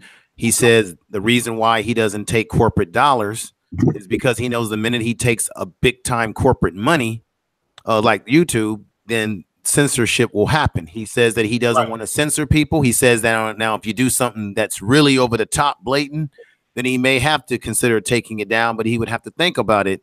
And I think this is one of the problems with our people. We're not patient. So when you look at Brother Yusef and Black Junction TV, it doesn't have the cold ice like YouTube, right? It's not like YouTube right now. And I don't think that Black people are patient to see the development of one of our own when it comes to us. You know, we tend to be impatient with each other. And I really think that Black Junction TV or any other site like it could really do well if we would just attempt to help the brother out. I mean, I give the brother $10. We gotta help him out with dollars, and that's what I do. But guess what? I've said this to many people on YouTube that I've been on channels. One time I was on a panel and I brought it up, and it was so quiet, Mr. Research. It got so quiet you could hear a mouse pissing on cotton. Hold on, we gonna let Gab finish his point. All right, I'm sorry to cut in, but I just had to say that. Thank you. We gonna let Gab finish his point. I'm a supporter of both those. Hold on, Gab. Okay. Let me just also add this in. What I want to also express to Gab Media is that the people who get on these streams and just bark, but they don't have an ability to hire black sons or black daughters, those people are not part of the community to me, because those people are not trying to take the invested time, as AM once said, be a resource to their people. They just want to be in control of a microphone. And to Information Man's point, in order for us to have power to where Gab Media's children can benefit, to where Gab Media's children don't have to go to a white woman begging for a job or go to a Indian person begging for a job, we have to get off the infighting and focus on getting manager roles or owner roles so we can hire our people the way Chinese do, the way Pakistanis do, and so on and so forth. We can't do that by just getting on the microphone barking. But go ahead and finish your thought. Yeah. I'm appreciating the talk about the being business owners and elevating your game. And what I'm starting to hear is from y'all, Information Man, and anybody else who talking like that, is I'm starting to hear what it sounds like a certain kind of elitist position with respect to, so if I'm not owning a business and I can't hire your sons, that I need to sit down and shut the fuck up. That's not gonna happen. Okay, so I want to make that real clear. Hold on, brother. I want to make that real clear to everybody listening right now. I got an opinion. I don't have no business or nothing that I can hire your sons and daughters with. But I can speak my piece on this microphone, and I can use my microphone to influence people to with things that are from my lifestyle that I think is helpful to this community. So if y'all don't think that's a good contribution, I really don't care. So I think that was important for me to say. Let me say this as a kind of, before I close this thought out. All of the shit that's going on in the black community I'm starting to see is like way too big for the kid, meaning myself.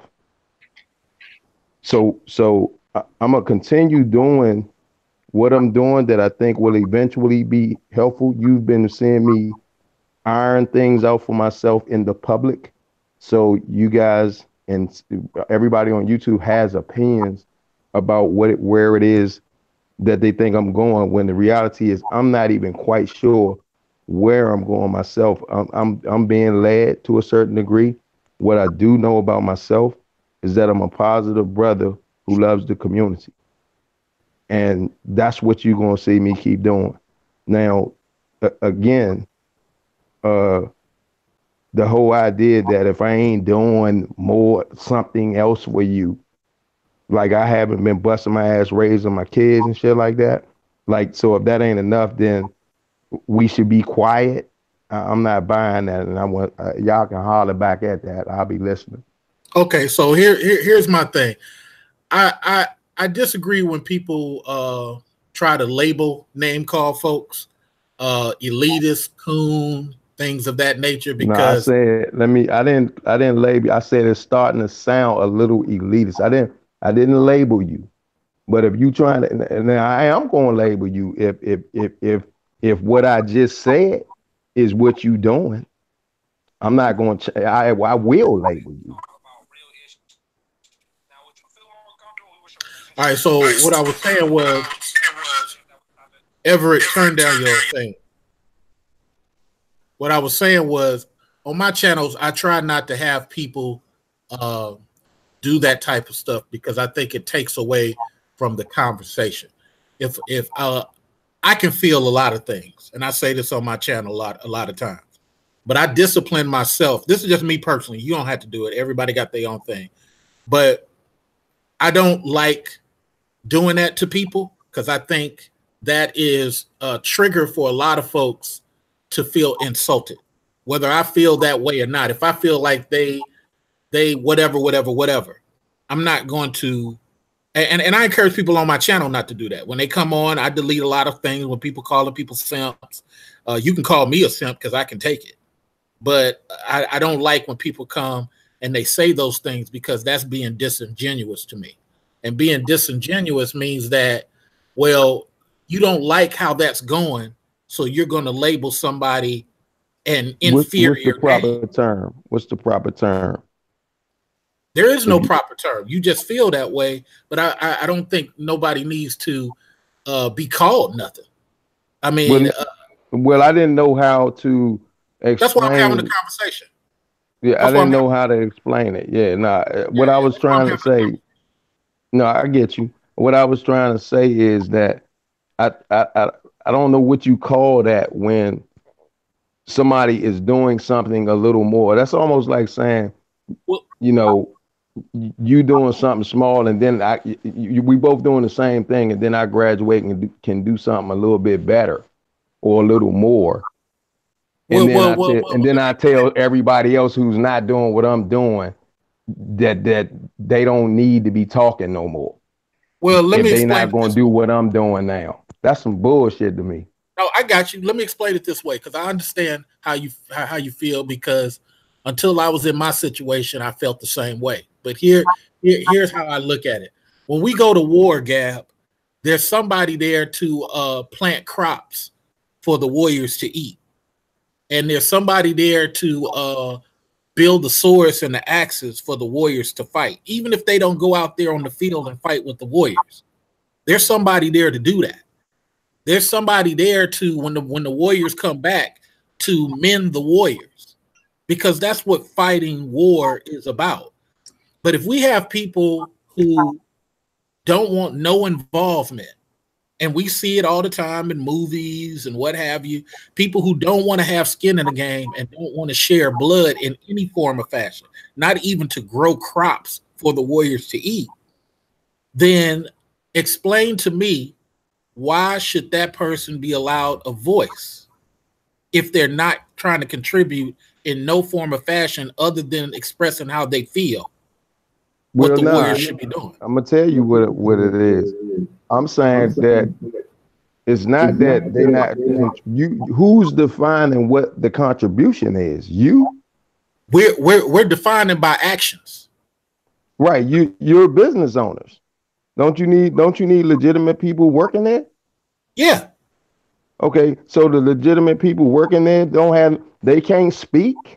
No, of course the legitimate people who work in there can speak. But if a person working there is speaking against the people that hired them, what's the point? Oh no. Well, I ain't talking about speaking against nobody that hired them. I'm talking about speaking to the community.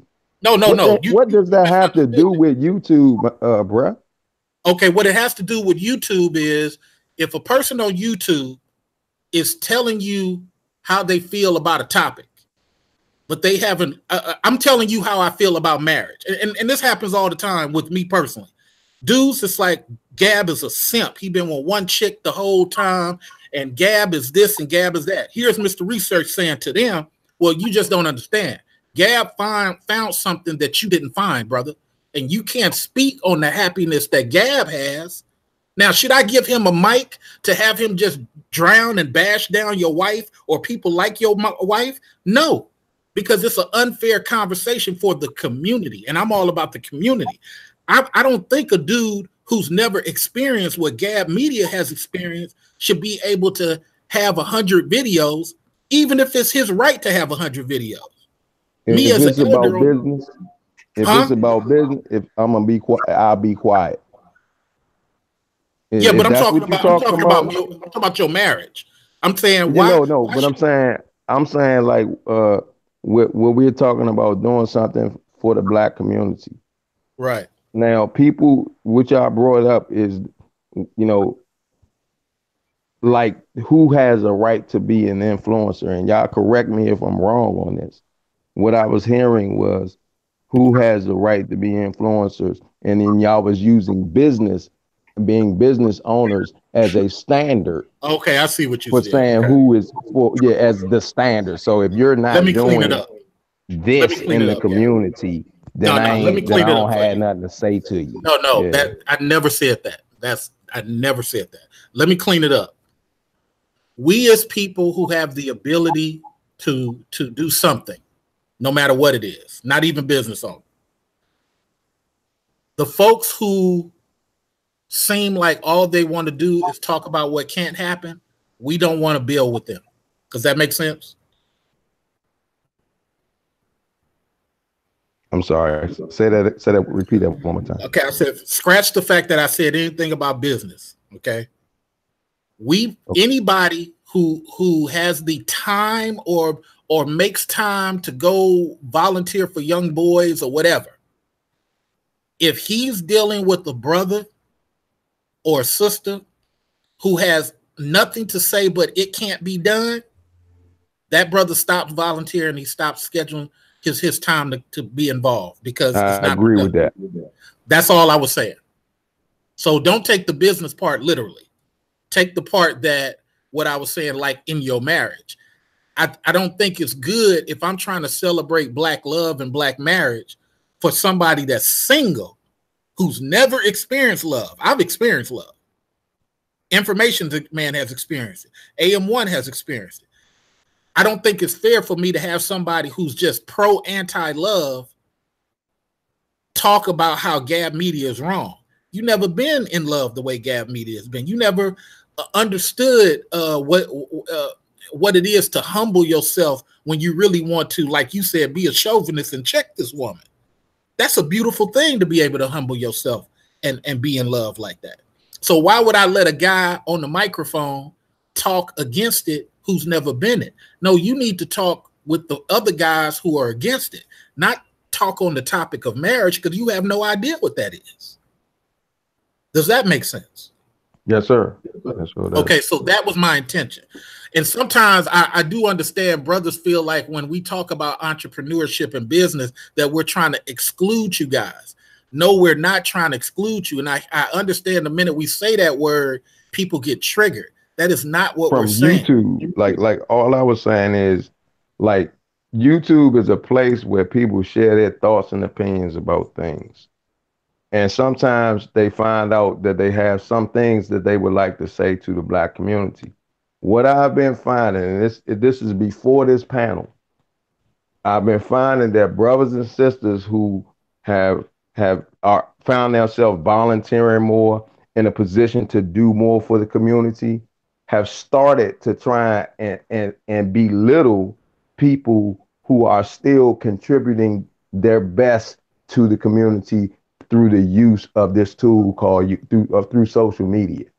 They've started to downplay legitimate contributions because they are doing more somewhere else in the community. And what I'm saying is they do deserve credit because of the extra work that they're doing, but I don't think they have any right to be saying what other people are contributing to YouTube, especially if it's in a positive manner.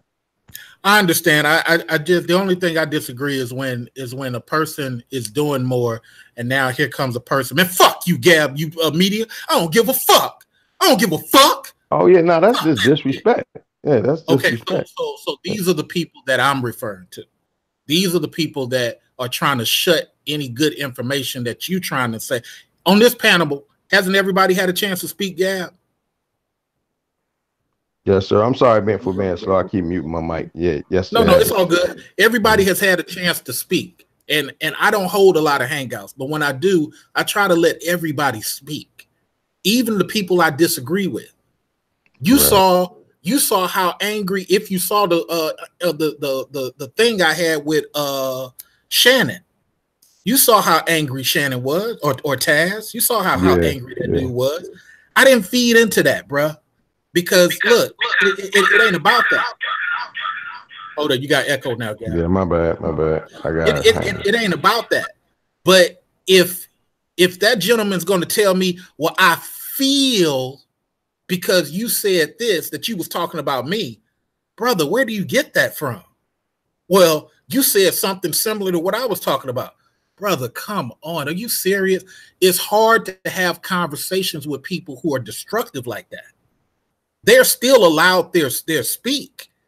It just becomes counterproductive because they have what they have, and they're going to help whoever it is they're helping. And that's what you should be against, counterproductivity.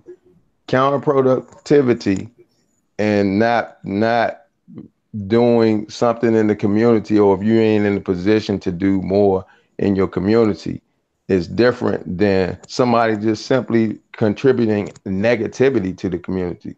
Yes, I will flag them as well as being nothing but a ball of negativity, and I don't think that they should be speaking. But okay, that was my only point. Yeah. No, Information Man was saying something that kind of made me think in this way too. It wasn't just you came right behind them though. Yeah. That's why I said let me clean it up like that. It's just that sometimes when we volunteer and take action, we as guys are discouraged sometimes when our naysayers who do stuff only within their circle, raising their kids or whatever, which is a job. I get it. We kind of are discouraged, and maybe we shouldn't express it the way we do. So I'll take some advice from you on that. I thank you, Gab. AM1, you've been patient, brother. Go ahead and let me have it. Go ahead. No, I just want to know, at some point in time, we don't want to be elitist. We don't want to look down on people, but no society builds. You cannot build a society if you keep trying to hold the hands of people who don't want to be builders. So, for example, if a brother is rough behind the edges, right there. I'm gonna stop you right there before we go down that rabbit hole. Yeah. I did explain that in a different way. Yeah, I know. But go ahead, brother. No, I'm gonna be quiet. I just want to say, if you reach out your hands to a brother who's rough behind the edges, whatever you want to call it, and you put out the hand of brotherhood and you say, brother, I want to work with you. I don't want to judge you based on where you come from, what your background is. I simply want to work with you. Were you willing to work with me? And if that person continues to show you that you can't work with them, and if they continue to show you that they're just here to bring attention to themselves, and they're not generally willing to work, and if you ask them what they're willing to do and they cannot give you any solutions, but yet they will tell you everything that you bring up as a solution won't work, then at some point in time, I'm sorry, you have to discriminate for the best, because you cannot build any society, and Black folks would not be where we are today if we kept holding the hands of people who weren't willing to work. Okay, let me clean it up. When I was in school, I was told to take the ball. If nobody wants to get the work done, you take the ball, you run with it, and get people the fuck out of your goddamn way. If they're in the way, you get them out. Let me clean it up, Information Man. So I live by that. That I will agree with you on, is that it's frustrating for us who are trying to be a resource to our people. Love that AM1 quote. To be involved with anybody who can stick a knife in our back for the sake of $5 or for the sake of being right. It's just frustrating. Now, maybe we shouldn't take it to the level of making our brothers feel inadequate or that what they doing is less than, but we have to be classy enough as brothers who understand to back away without the need to verbally insult each other. So let me clean it up like that. Quick thing in the chat room before we go to AM1. Ra, no, I would not let a brother who wants to talk about why he doesn't want to get married be on a panel about marriage, because there's enough of us talking about why we don't want to get married. And respectfully to you, Ra, a lot of times, if you've never been in a situation where you had a halfway decent female, you would never know this stuff exists. You would never know that women have this capability to make you a better man through some of their pushback on you. And some guys, because you've never been in that role, you just have this, like I used to be. I used to have the same thinking, Ra. If you've never been in love, it's hard for you to fathom that a female can be a benefit. You tend to get caught up in this sex only mindset. But like I said on my MGTOW videos, if you're going your own way, why are you discussing females every week? You should, it's just like if you're not about marriage, you should just not be about marriage and not really have the need to express to married people why you don't want to be married. And I guess that's my point. Hopefully I said it in a good way. AM1, you've been patient, sir. Resource to our people. I'm gonna get a couple of t-shirts on that, AM1. I'm gonna break you off 5%. Go ahead, AM1. Teach me something I don't know, man. Man, no, I'm just kind of thinking about the overall context of this and the kind of the discussion and even like hello. Oh, okay. I'm sorry. I got to turn your channel up. Sorry about that. Go ahead. Okay, no, if y'all thought you can hear me for a second. Y'all hear me okay, right? Yeah. Yeah, just kind of thinking about the overall kind of discussion and kind of where it started within the realms of kind of Gab and the idea of not even necessarily Gab, but just the idea of what part do we want to play as individuals, as men on a collective level, individually and on a collective level, as far as what messages do we want to send out, whether directly or indirectly here on YouTube? Who do we want to associate ourselves with? And does it work in the favor of men who already have a collective target on our backs that is unique to any other racial group and obviously to our opposite in gender, if you want to say our women? A lot of our things with our women have been weaponized against us. We know this. So we have an extremely slippery slope and precarious situation in the world and here on YouTube. And it's kind of a micro macro of what's going on in the real world, so to speak. So what allegiances do we want to have and how that may paint a certain picture for certain folks? Then it kind of went into a whole discussion of even how that kind of plays out in the larger real world, so to speak. And it kind of makes me think on a level of me, myself, I'm not married. I don't have kids. I work with a lot of younger folks, a lot of younger Black men, and I'm seeing this trajectory of more of the thuggery, the lesser than mentality having poisoned the minds of a lot of our people, older and younger. You know what I mean? Older than me, my age, and younger, to the point where I'm almost like, damn, I'm in an insane asylum and I know exactly how to get my straitjacket off and I can tell everybody else, but they don't want to take it off. They don't want to get out of the cuckoo's nest. You know what I'm saying? Because, wait. Let me just interject something for the sake of Gab Media, because this thing is really about him. And this goes to the point of why I say a lot of our people are not going to make it, because we have more Black males living homeless underneath bridges. We got more young Black males. Evidence of this, you go to the fast food, you don't even see a lot of young Black males working. Where are they? Most of them are homeless. Most of them are doing skateboards or doing drugs. This is why I say more evidence of I don't think our collective is going to make it, because most of these homes did not elevate these boys. They elevated the girls, but they didn't elevate these boys. And since you don't see evidence of these little young Black boys benefiting as you walk through your life, depending on where you live, that's my evidence of I don't think we're going to make it, because in replace of those boys, I see the Indian guys, I see the Latin guys, and they've taken that over. But go ahead, AM1, please continue.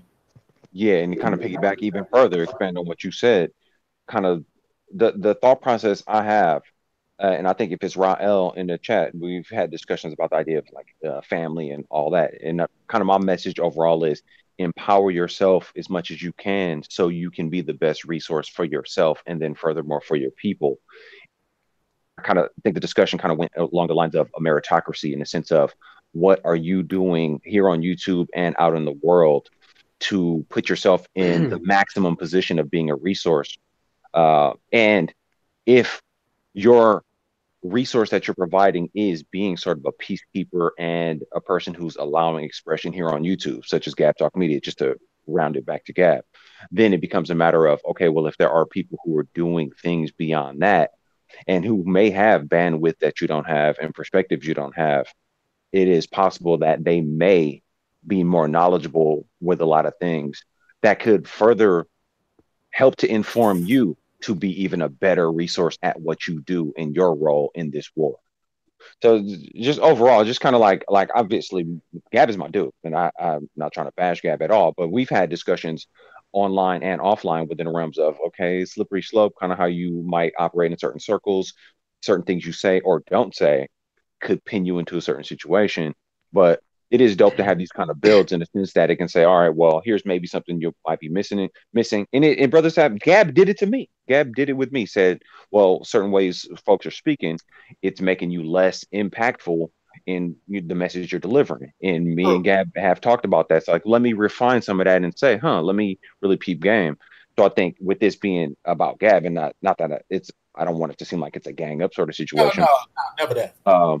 I do think it's an opportunity to say, well, okay, well, let me see how I'm looking from the outside in and take some information from brothers who are giving me a historical perspective and a perspective from the single dude who lives on a whole other side of the country, who's peeping the game in a way that maybe I can't see. And that may make me better at what I'm doing, because I truly believe what Gab is doing is dope.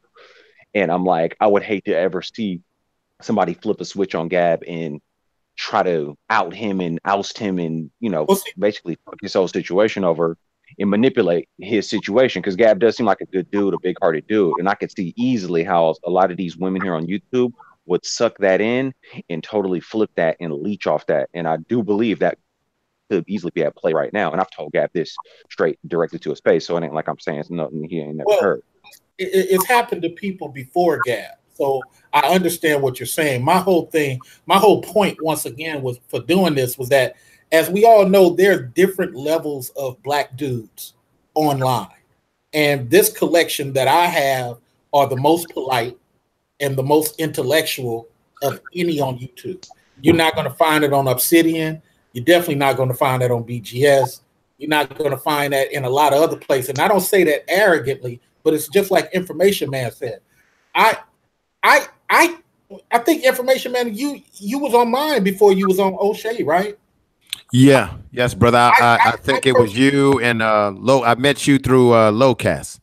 And see, I personally seek out brothers who are polite and intellectual. Scream has been with me for a while. ODO is part of my counseling program. So I try to help. I'm a busy dude. I got a side business. I got 2 jobs. But I do this YouTube stuff off of my phone because I downloaded some software that allows me to do it from my phone. So I don't need to sit at the house and do this type of stuff.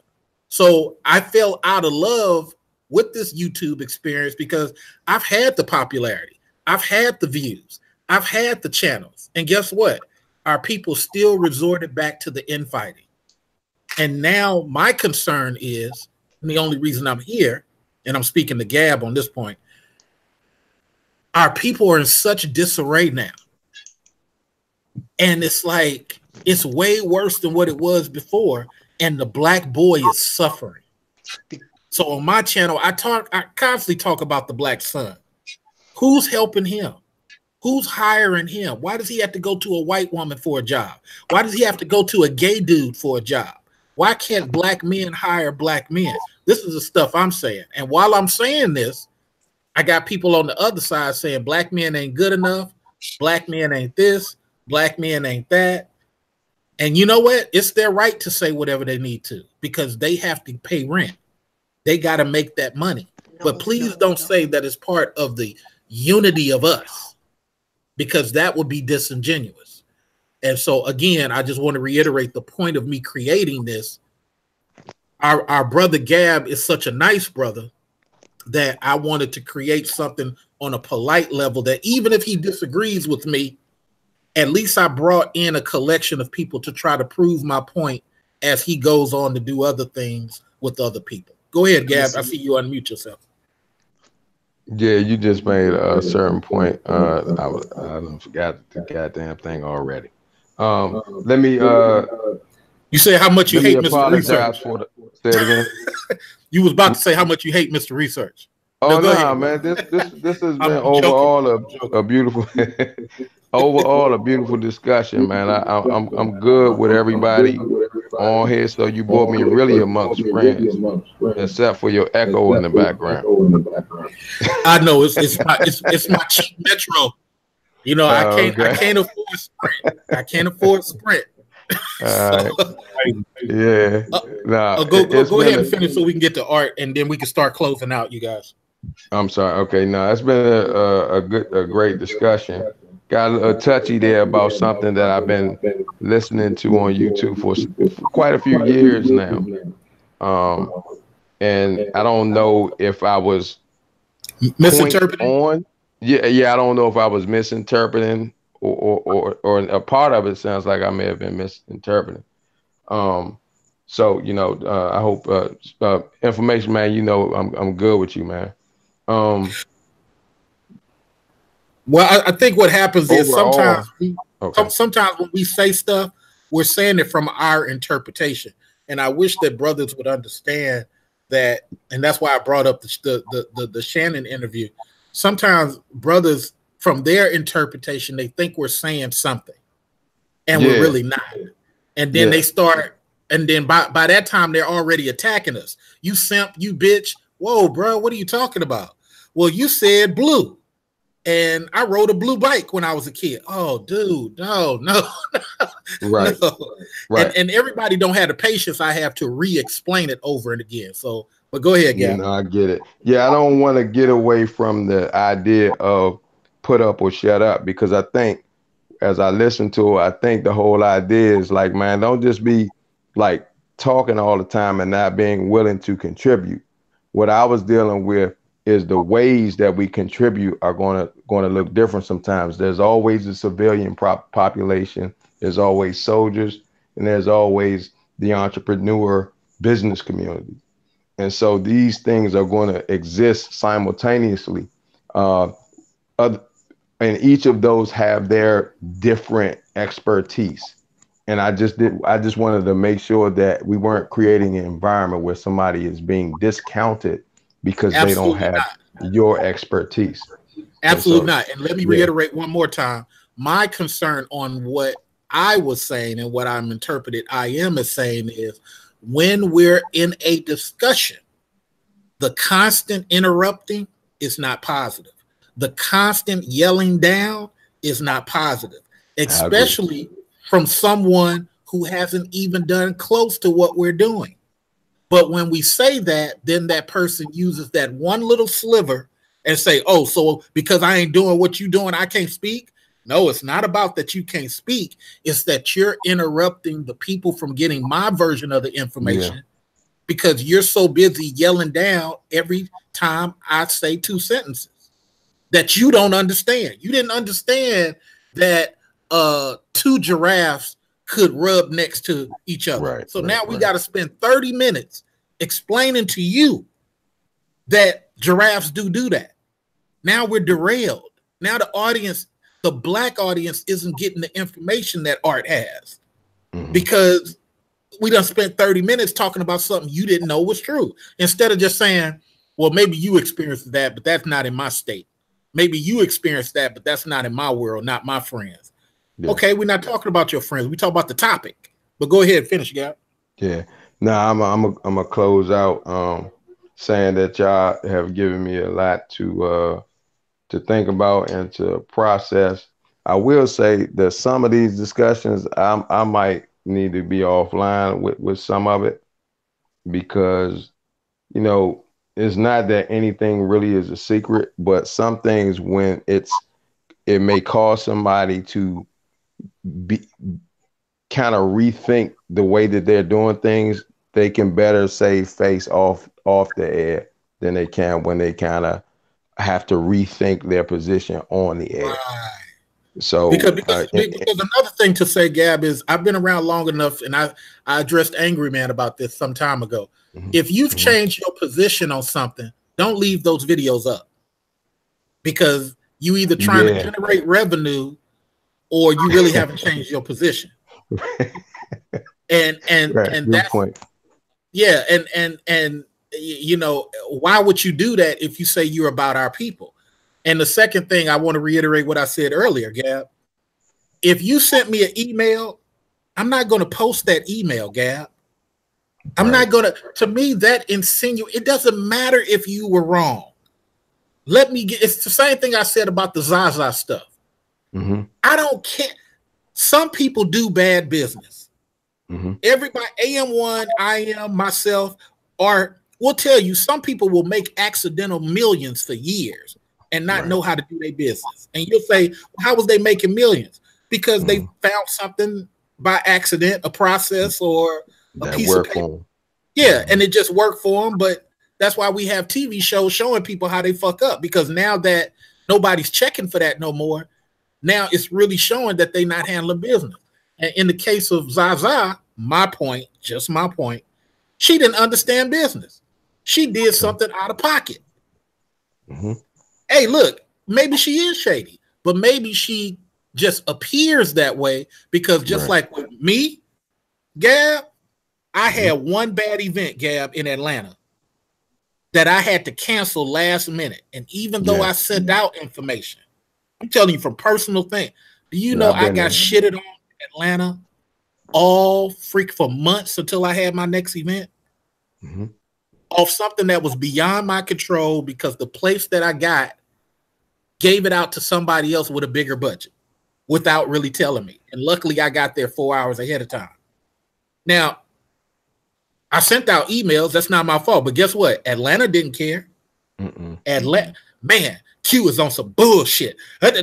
Dude, I was catching it. And that's how easy it is. So when you have somebody say, well, Gab, man, you need to come and speak to me about it. And I'm like, man, this is some bullshit. I'm going through shit right now. Whatever I say, I don't even want to deal with the YouTube community, whatever. And I start showing that's not for our people, man. Come on, buddy. Give it a couple of, it wasn't even 30 days. And this is just me saying this. And one of the people who was complaining, that lady got her money, and the only reason she couldn't go was her job wouldn't let her off. So why are you up here complaining? So when we doing stuff like that, or we doing the Paris Milan against Michi and the other stuff, that's not unity building. That's allowing these white folks to come in. Oh yeah, man, they fighting each other. Oh yeah, let's go buy their grandmama house. Oh yeah, look at them. Oh, so we as a Pakistani family, we're gonna go over there and take over Gab Media's house because now him and his wife is fighting and everybody sees it. Yeah, we'll be owning this shit soon. And you moving black people farther and farther out, yet AM1 has to save the community because he does have a business. I'm going back to the business thing. Information man got to save the community because other people, unfortunately, didn't see the bullshit coming. And my point that I say to you, Gab, is I just want our brothers to see punching in every day ain't going to keep you protected. You got to try to be supervisor, or you got to try to take your money and buy a second house for income, or you got to try to take your money and create something for your kid, not even for us. Because if you don't, just like now, we're going to have these Trump taxes hit February. You're going to be paying more than what you paid last year for the next 4 years. But most people don't know that. You can't use the loopholes that you used to use. Like I gave away $13,000 worth of furniture and used it as a tax credit. You can't do that no more. So there's a lot of stuff happening, and our people are busy fighting each other. That's my whole point. Go ahead, Gab. We're going to go to Art, start closing out. Yeah, okay. I'll make it quick. Again, I appreciate the conversation amongst what I consider my YouTube friends. So far, it's not a person on the panel that, with the exception of one, I don't know who he is. Except Mr. Research. I know. It's all right. Go ahead. Oh no, it's the brother from the BAIO. I never been on a panel with him, and I never really heard his channel. But everybody else, I'm kind of somewhat familiar with. I think it was a productive conversation. I appreciate y'all pulling me in. I'll continue to work my way through this.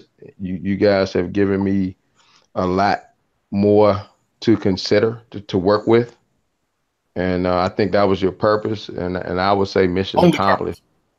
Yeah, and that's what I'm saying. I would say mission accomplished. Whatever you do with it, because we did the same thing to Amiri. So trust me, whatever you do with it is what you do with it. I'm not holding you to nothing. It's just that. The problem with YouTube, a lot of this stuff being live, you get to work. Don't you know how you get to see every goddamn thing Chris Brown does? It could cause him to be in question. YouTube is kind of like that. Like as a YouTuber, every move you make, especially if you have conversations like this on that go live, it's oh they got to him and now he's doing this. So now I don't have the right. yeah. That's what I'm saying. It's almost like y'all look, yeah it flips that quick, brother. yeah. Like so people will flip on me just based on this discussion if they start to see me move differently, not your knowing subscribers will go down or up yeah, based not on knowing right. flip. Yeah, but what I'm saying is not knowing which direction I was moving in the first place. Like, cause I'm constantly thinking. My moves have constantly been changing and been a little bit different. I've been trying to maintain certain relationships because I think people people have a right and the ability to change. That's kind of like a tenet of mine. And True. so a lot of people been telling me, no, no, no, brother, you don't get it. And I'll get it when like something will let me know that, okay, no, they right on this one. Or nah, I think y'all wrong on this one. I'm gonna keep fucking with information, man. You know what I'm saying? So like it's people been trying to get me away from people. And some of the people I really mess with, Yeah, I you get know. you. I Yeah. get And you. so Now, and I'm getting that from every I personally direction. don't like these Brazilian brothers. These are Brazilian information man brothers. They speak too much Portuguese, so I Yeah. kind of try to stay away from them as much as possible. Uh, Yeah. Art, Yeah, so, Art. Let me I'm get your sorry. last Go ahead. thoughts, and we're gonna start going down the list. Gab, stay with us for a minute. Art, give us your last thoughts. What are your impressions? You got 2 minutes, brother. Okay, I'll try to be shorter than that. The key thing is that I got from this was you gotta protect yourself as a man when you're dealing with people like that. There's so much that you can do or say to people that made up their own mind about you or the people that you identify with. So you got to remember that when when you're around these people, you can only take so much. And when you start feeling yourself kind of weak because you kind of believe that there's something going to happen after so much time.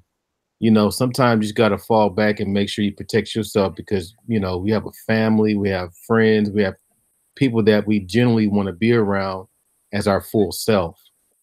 So, and I know Gab would definitely understand when I say good homes, friendships, and all walks of life. There is a very strong universal expression that we both share, because basically, no matter if somebody owns a business or works for a business, they're still my brother, you know. And I'm always invited at the table because I know that I'm legit enough to contribute. So, when you're dealing with your captain, your first or second lieutenant, and your squad leader, and then your squad people. Either way it goes, we all have the common goal. So I would just say this for sure is that no matter what people say, you already know your position and just move on with that. That's the best I can say on that one. BIO, Efaso, go ahead, brother. Yeah, I'm here. You hear me? Yeah, get your 2 minutes in. All right, well, ultimately what I got from this conversation is you just got to find the information that is productive for you and your future lineage. If you find yourself on a platform Whoa. Say that again, because I don't want people to miss that. Say it again. I said ultimately you need to find information that is productive for you and your future lineage. So if you find yourself on a platform or a YouTube channel and you realize that you're watching a certain videos and they're not really helping you to be productive, specifically financially, because you can't establish a strong, stable lineage if you don't have money. If you don't have money to leave for your future black son or daughter, then in my opinion, you failed them. And that's what I'm working towards. I'm working towards that goal where I can provide for my future children because I do plan on having black children. So you ultimately, if you're going to be on any platform, you must find information that is financially. And it doesn't really have to come from a fellow African American or African person. There are some white people who put information online that you will find resourceful that you would never thought to think of. But that's what you got to look for ultimately as a man, or specifically as a black man. And that's all I have to say. We're going to go to AM1. Yeah, no, I think these kind of builds are super duper dope. The idea that, gentlemen from across the country, across the world can talk and build on a lot of different things and really, do the steel sharpen steel sort of thing, point out certain things from different perspectives. This makes us stronger on a lot of ways that is almost unheard of and inconceivable. Like obviously 10 years ago, 20 years ago, obviously before YouTube, this kind of instant light speed communication. One thing I would like to see more of, and I think is dope, I think it's Ifaso, the brother that was just speaking before me. He sounds like a younger brother, which is really, really dope because we definitely need to get more brothers of different sort of generations in the mix on this, because there's a lot of game that needs to be kicked down. And that's why I try to put myself in sort of a, not really a leadership role, but research said this too, more of like or Gab said it on our stream, kind of like a big brother kind of role, where I can kind of kick down game to the younger brothers and the young sisters too. I mean, I'm definitely literally doing that for real here in Oakland, being able to sit down with young folks, get young folks employed, and really let them know the advantages of even like my situation and how I built up myself. And another thing too, I think a lot of these discussions, people feel a lot of different ways, come from different backgrounds, have different experiences. But I think if there's going to be any progress, and especially based on male leadership, what we're going to have to do is put a lot of our feelings aside about how we feel about particular things, whether it be just anything that's real emotional, I would say, and just align with objective reality. Because as we know, reality doesn't give a fuck about our feelings. We need to align with objective and try to operate from whole hard facts. That's real man level shit. You know what I'm saying? I get into a lot of discussion with folks where they're coming with how they feel versus I'm like, look at what's actually happening out here, not how you feel. Don't try to pull the mental gymnastics based on, well, I want it to be this way, so I want to try to mind trick myself and someone else into seeing it my way. I'm like, no. What you need to do is be willing to come up off your ego, your emotions, and say, damn, I see how I feel, but I see how it really is. I'll leave it at that. And I'll add in by saying that, it's hard for me. I go in and I personally defeat supremacy every week. I'm in a position where I fight for my people to get pulled in. I fight for black boys and black men to get pulled in. I even try to side protect black females when their love for the white boss has gone wrong, when the white or the Asian boss has now turned against that same chick who thought they was in good. I risk my position to do those things because I'm a black first type of person. Even for people who have tried to do sidestep stuff, I've tried to warn them. I've tried to put them up on game. And then when they got the wake up call, I might have waited a month later and said, this is what I was trying to tell you. You gotta stay on code. You're not perceived the way you believe. And it's hard for people who don't fight supremacy to understand that stuff. And I talked about how I brought the one brother into a position when the company kicked him out. I risked my job to bring the brother in, and the brother betrayed the position to where I'm like, I can't use you no more, dude. I'm good. I'm sorry your mom is on dialysis. You should have thought that because before you start screwing up. It was so much that I was paying this dude under the table just to keep him afloat. So it's like when you're going to betray the black dude that's trying to help you, you just see me as a regular person. I'm not doing it for a regular person value. I'm doing it because you're a brother, and I got to try to help to keep you afloat because I'm in position to. And I'll say this to Gab, like I say to everybody. I'm from the hood. Everybody knows I done shot did dirt, all that, turned the life around, and now I'm doing well on the other side. And being from that universe, I understand what the standing on the corner brother is thinking. But at the same time, in order for you to do well for your son and leave him some property, leave him a lineage, I had to remove myself from a certain level of thinking. Oh, I could still get down and we could still do the stupid stuff. But I got to remove myself because in order for me to fight supremacy, Gab, I got to take this position so I can go in there and defeat these cats in the boardroom when it's talk, hey, budget this year is going to be X amount of million.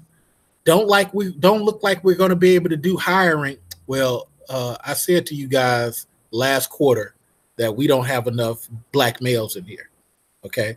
Well, we did hire some. Yeah, you hired some males, but I'm talking specifically black males. You can't tell me out of everybody who was hired, who got interviewed, that these other people did not have the opportunity when you've hired people that needed to get trained. So what I'm saying to Gab is, in my example, I'm on the forefront of that. I need more people doing that for our people. And even if you can't do it for our people, at least don't stand up and vote against our people when it's time to stand together. If we're at a job and we're all union, I don't need for you to get up there and say, we don't need no union, when you knew this was a union job when you came.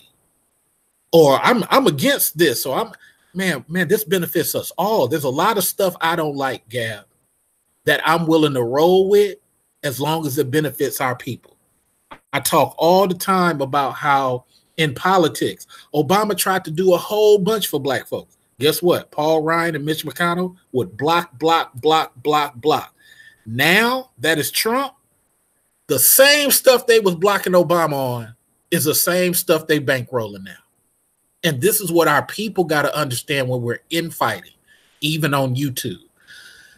Gab Media, go ahead and give us your last thoughts, and then we're going to go to Information Man and close this out. Yeah, okay. No, that was I think you hit me first, but nice. The whole panel discussion was a good discussion. Again, a lot to process, bro. Again, at the whole idea that I was talking about, I hope I made that clear. I think you further clarified. I'm hoping Information Man understood where I was coming from. It hit a kind of a soft spot because it wasn't the He's first Brazilian. time. We don't care about that. He's Brazilian. We don't care about who's Brazilian. I'm joking. Oh, okay. All right. No, but I hope he understands where I was coming from. Bro, this was just good, man. I told you I was trying to get you. I wanted to get you up on my show, but you was trying to get me to understand this first. Well, before we do the show, I wanted you to have a clarity of where my thought process was before we do your thing, because it's going to just be an interview when you get me. Because that was important. Because even with O'Shea got like 177,000 views off my interview. Okay. And when I do interviews, sometimes I'm talking from a point of view that people are not used to, and people get to, whatever. So I don't get the opportunity to break down this historical stuff. But please continue.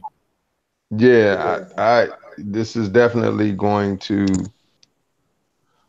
change up the interview. Can I tell y'all what I got coming up on my way out? Go ahead, rock out. Plug your stuff, man. So I got Amiri coming up on Thursday. He coming out of hiding? Okay. Yeah, he coming up on Thursday, man. We're gonna chop it up on Thursday. On Saturday, I got my bro / mentor coming up on Saturday. That's Information Man. The great on this Saturday coming up 2:00. And so 2:00 Eastern Standard Time. So just wanted to put that out there. And that's it, bro. I appreciate you reaching out to me and all that. This is one of the ones I swear I would have. You thought it was going to be something else, didn't you? A little bit. I thought you was gonna have some assholes on. I thought you did. No, I thought you was gonna have some assholes on here with me. Never that. That's not me. Yeah, you know what? I wasn't. You know what's so funny? People think that like on the female side, virtually every female is afraid to talk to Mr. Research because I am polite and I hit you with resource fact. I'm talking to the audience. I don't talk to those people personally. So anytime I've interacted with anybody on the female side, I'm fair on the things that they valid on, but the things they're not valid on, I try to state it and they'll scream it down. So most people over there are like just, I mean, I've had people will say, "Why don't you get Mr. Research on?" No, I don't want to do that.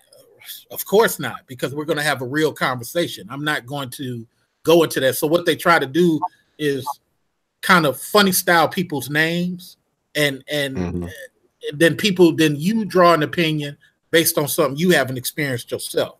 So I'm a very polite dude, and when you come me on for your interview, man, just let me know ahead of time, man. I'll discuss whatever you wish. Oh yeah, no, definitely. I'm gonna try to line some more stuff up for this week. I'm not sure how soon it'll be, but yeah. I got one question. I would challenge you to possibly ask Amiri though. Now I've asked him this myself, and he gave me his answer, but I think you'd find it interesting. How did he feel when he was talking about the brothers, and the minute he started talking about the sisters, what was his treatment? I think you, Gab, would be amazed by his response. Oh, okay. Yeah, I keep that in mind when I talk with him. I done talk with him offline a couple times anyway. Like me and him, we share a lot of the same opinions about certain things. So. Right, that's what's up. Yeah, it should be a good conversation. But I think this helped a lot of people understand a little bit more about, who I am and what I'm doing. Absolutely. Yeah, appreciate it. And now we're going to my second favorite YouTuber after AM1. I'm joking. It is Information Man. How are you, sir? I'm doing fine, brother. I'm a little tired. I gotta get ready to hit the bed. Let me give you a bit of shine though. When we had our first conversation when I brought you on, I must applaud you. You reminded me. You're the second person. Future Society of Gentlemen did this for me also, but you reminded me how it feels to talk to a classy brother. Oh, thank you, brother. I appreciate that coming from you. Yeah, I never told you, but when we had our first thing, man, I said to myself, this guy disagrees in a classy way. This guy restates his opinion and stays firm in a classy way. I need to elevate my shit. I can't be talking to a dude who's more classier than me. But go ahead, give us your last 2 minutes, and we're going to close out, man. Give me your thoughts. First, I want to say thank you for having me on. Thanks for the brothers for shouting me out, when they saw me in the chat room. I think this is necessary. I think this is therapy when Black men can come together, speak our minds, speak our truth. And I've said this many times before, as Black men, we are in a lot of pain. And I think that having this kind of conversation allows us to release the stressors, because if you don't release it, you're going to explode. And I think that's what you see out of some brothers when they explode on YouTube about how they feel. So I think this is the way we build. This is the steps that we need to get to where we want to go as men. I think I like to see a lot more of this on YouTube than a lot of the bickering and arguing, because this is what it's all about. So, and Brother Gab is a very philosophical brother, intelligent brother, and I know he is interviewing people and trying to understand what this whole YouTube world is about. And I just think at the end of the day, stay consistent, stay true to yourself. Gab is doing a great job. AM1 is doing a great job. Art is a fantastic brother that I've had on my platform many times. And the reason why I tend to engage with these brothers, because they are consistent. They're consistent. And I don't see them trying to go out of their way to get into beefs with people. So I think that's the way to go. I think, brother, research, you need to, in my opinion, do more of these sort of streams. And I really would like to see you come on to other platforms like this, like brothers like ourselves, and spread your knowledge and your information and enlighten people. I'm actually considering, and I've talked to a few people about this. I'm going to try to put together some ladies type panels for ladies. These ladies that are for black men, not ladies, and it's not going to be panels to just talk about the same old thing about what's wrong with black men and what's wrong with black women. I want to do a panel where black women we can talk about all sorts of philosophical issues and subject matters. Art was with me this weekend. I had a great time with some of the ladies that we had on. We had great.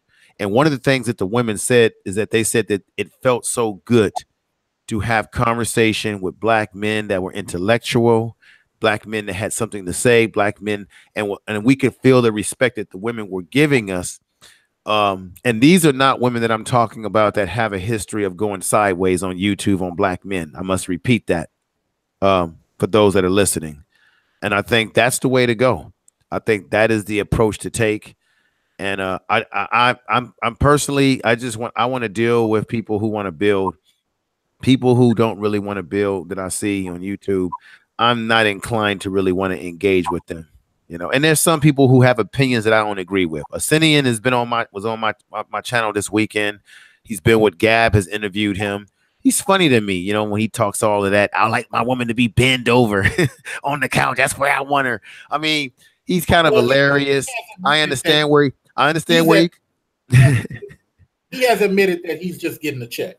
So I mean, and Gab has talked to him about that when he was on my channel, and I said, you know, what do you do, brother? What do you do outside of YouTube? He said, hey, I'm a personality, what have you, and I understand that, and you know, and it's entertaining. I don't agree with all of his points, but there's some I do agree with, and I take it all in stride. You know what I'm saying? So that's just the approach that I take, you know, on YouTube, and you know, things are what they are. So thank you for having me. And when we had those conversations with those sisters, but just real quickly, we weren't sipping or pandering. We were just having an even exchange. So it was very productive. For those and you know what? It's good because I originally started to do that stuff before I went into YouTube jail. But you know, and I might as well say it now. I'm looking at 13 medical books that I got to read that I should have read this year, and I did not. I have to start backing away from YouTube even more. My only loyalty is really to my Patreon, and because those guys pay me every month, and I'm trying to share with them how to deal with marriages. I got 60 counseling clients information, man. Oh wow, brothers, yeah. Seven or 60 that are male, 7 that are female, and you know, I'm doing these follow-up calls once every 3 weeks, trying to see where they are in their development, and I'm covering everything from career choices, career advancement, all type of stuff. Audio in the chat room has gotten some of my counseling services, and our guys need it a lot, and that's where a lot of my energy, and YouTube is just really starting for me, especially with so much poison. It was getting into my spirit at one point in time, and I really backed up from it. But now I'm seeing, especially after this conversation today, that I'm going to come back here 5 years later or 3 years later, and we're still not going to be moving nowhere. And that's how I'm seeing it, and I need to start to remove myself from that now.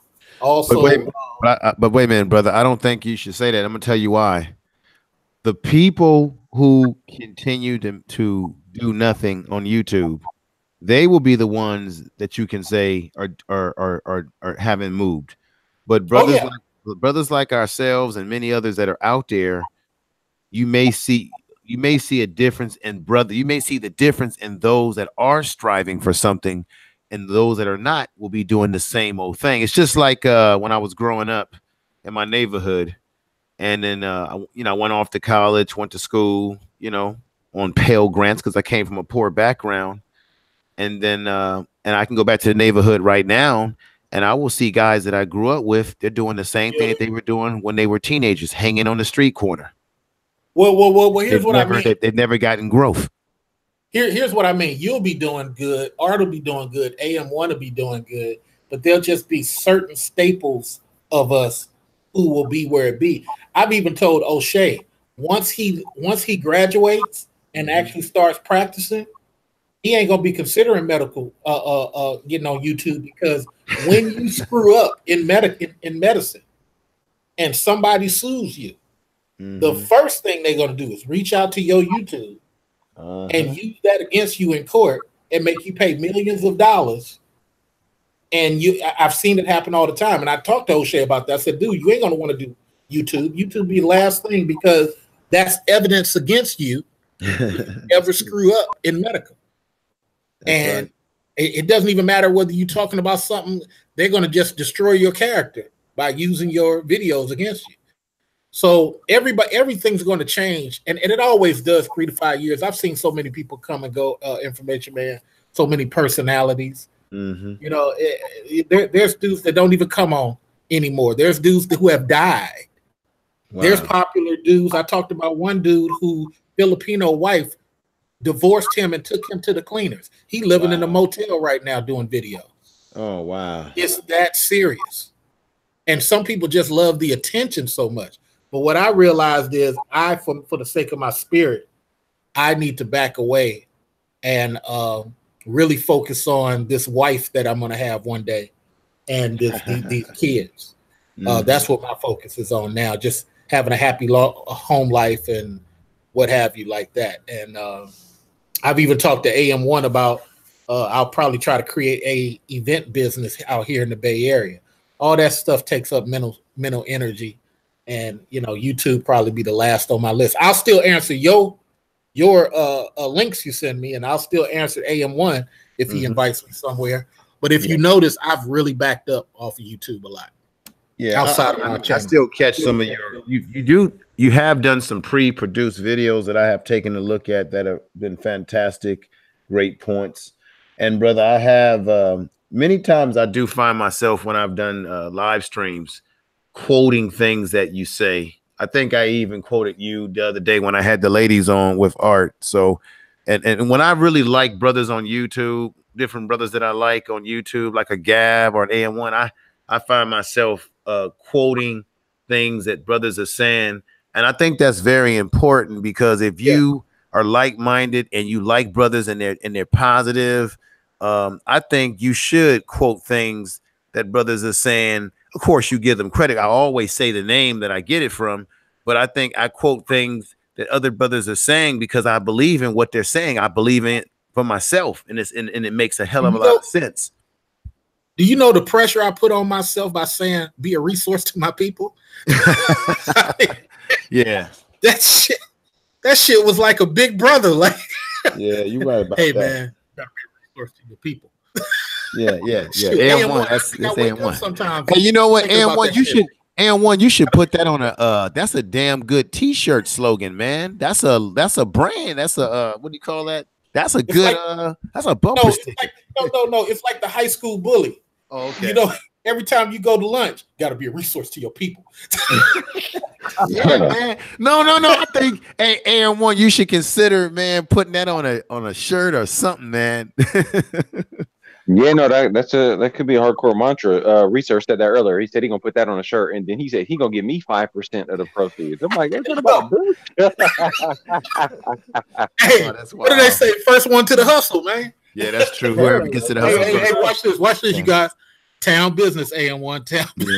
Yeah, no, I didn't even argue. I was like, okay, what are you doing? I think I'm gonna get them shirts printed out tomorrow, man. I'm gonna run to my local.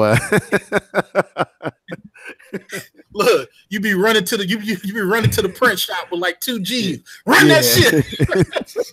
We got a festival coming up. Run that. Yeah, we got to get these shirts out quick as hell before AM1 produces. No, like we get a patent on it. So like Struggle Mountain too by Prophet of Thought. That's a good one. Struggle Mountain. Yeah. That's just ridiculous. But I appreciate you guys, man. I'm gonna try to do more classy shit. I get out of YouTube jail on the 25th. So Okay, if you great, notice, I'm deleting a bunch of my videos because the ladies at YouTube, they will try to use stuff from way back when to try to screw the pooch. So what I'm gonna do as it gets closer to I'm gonna stop doing pre videos, and I'm gonna just use that wolf thing for live stream, and I'm gonna move some of the pre stuff over to this channel. And just really start getting away from, man. I'm going back salsa dancing.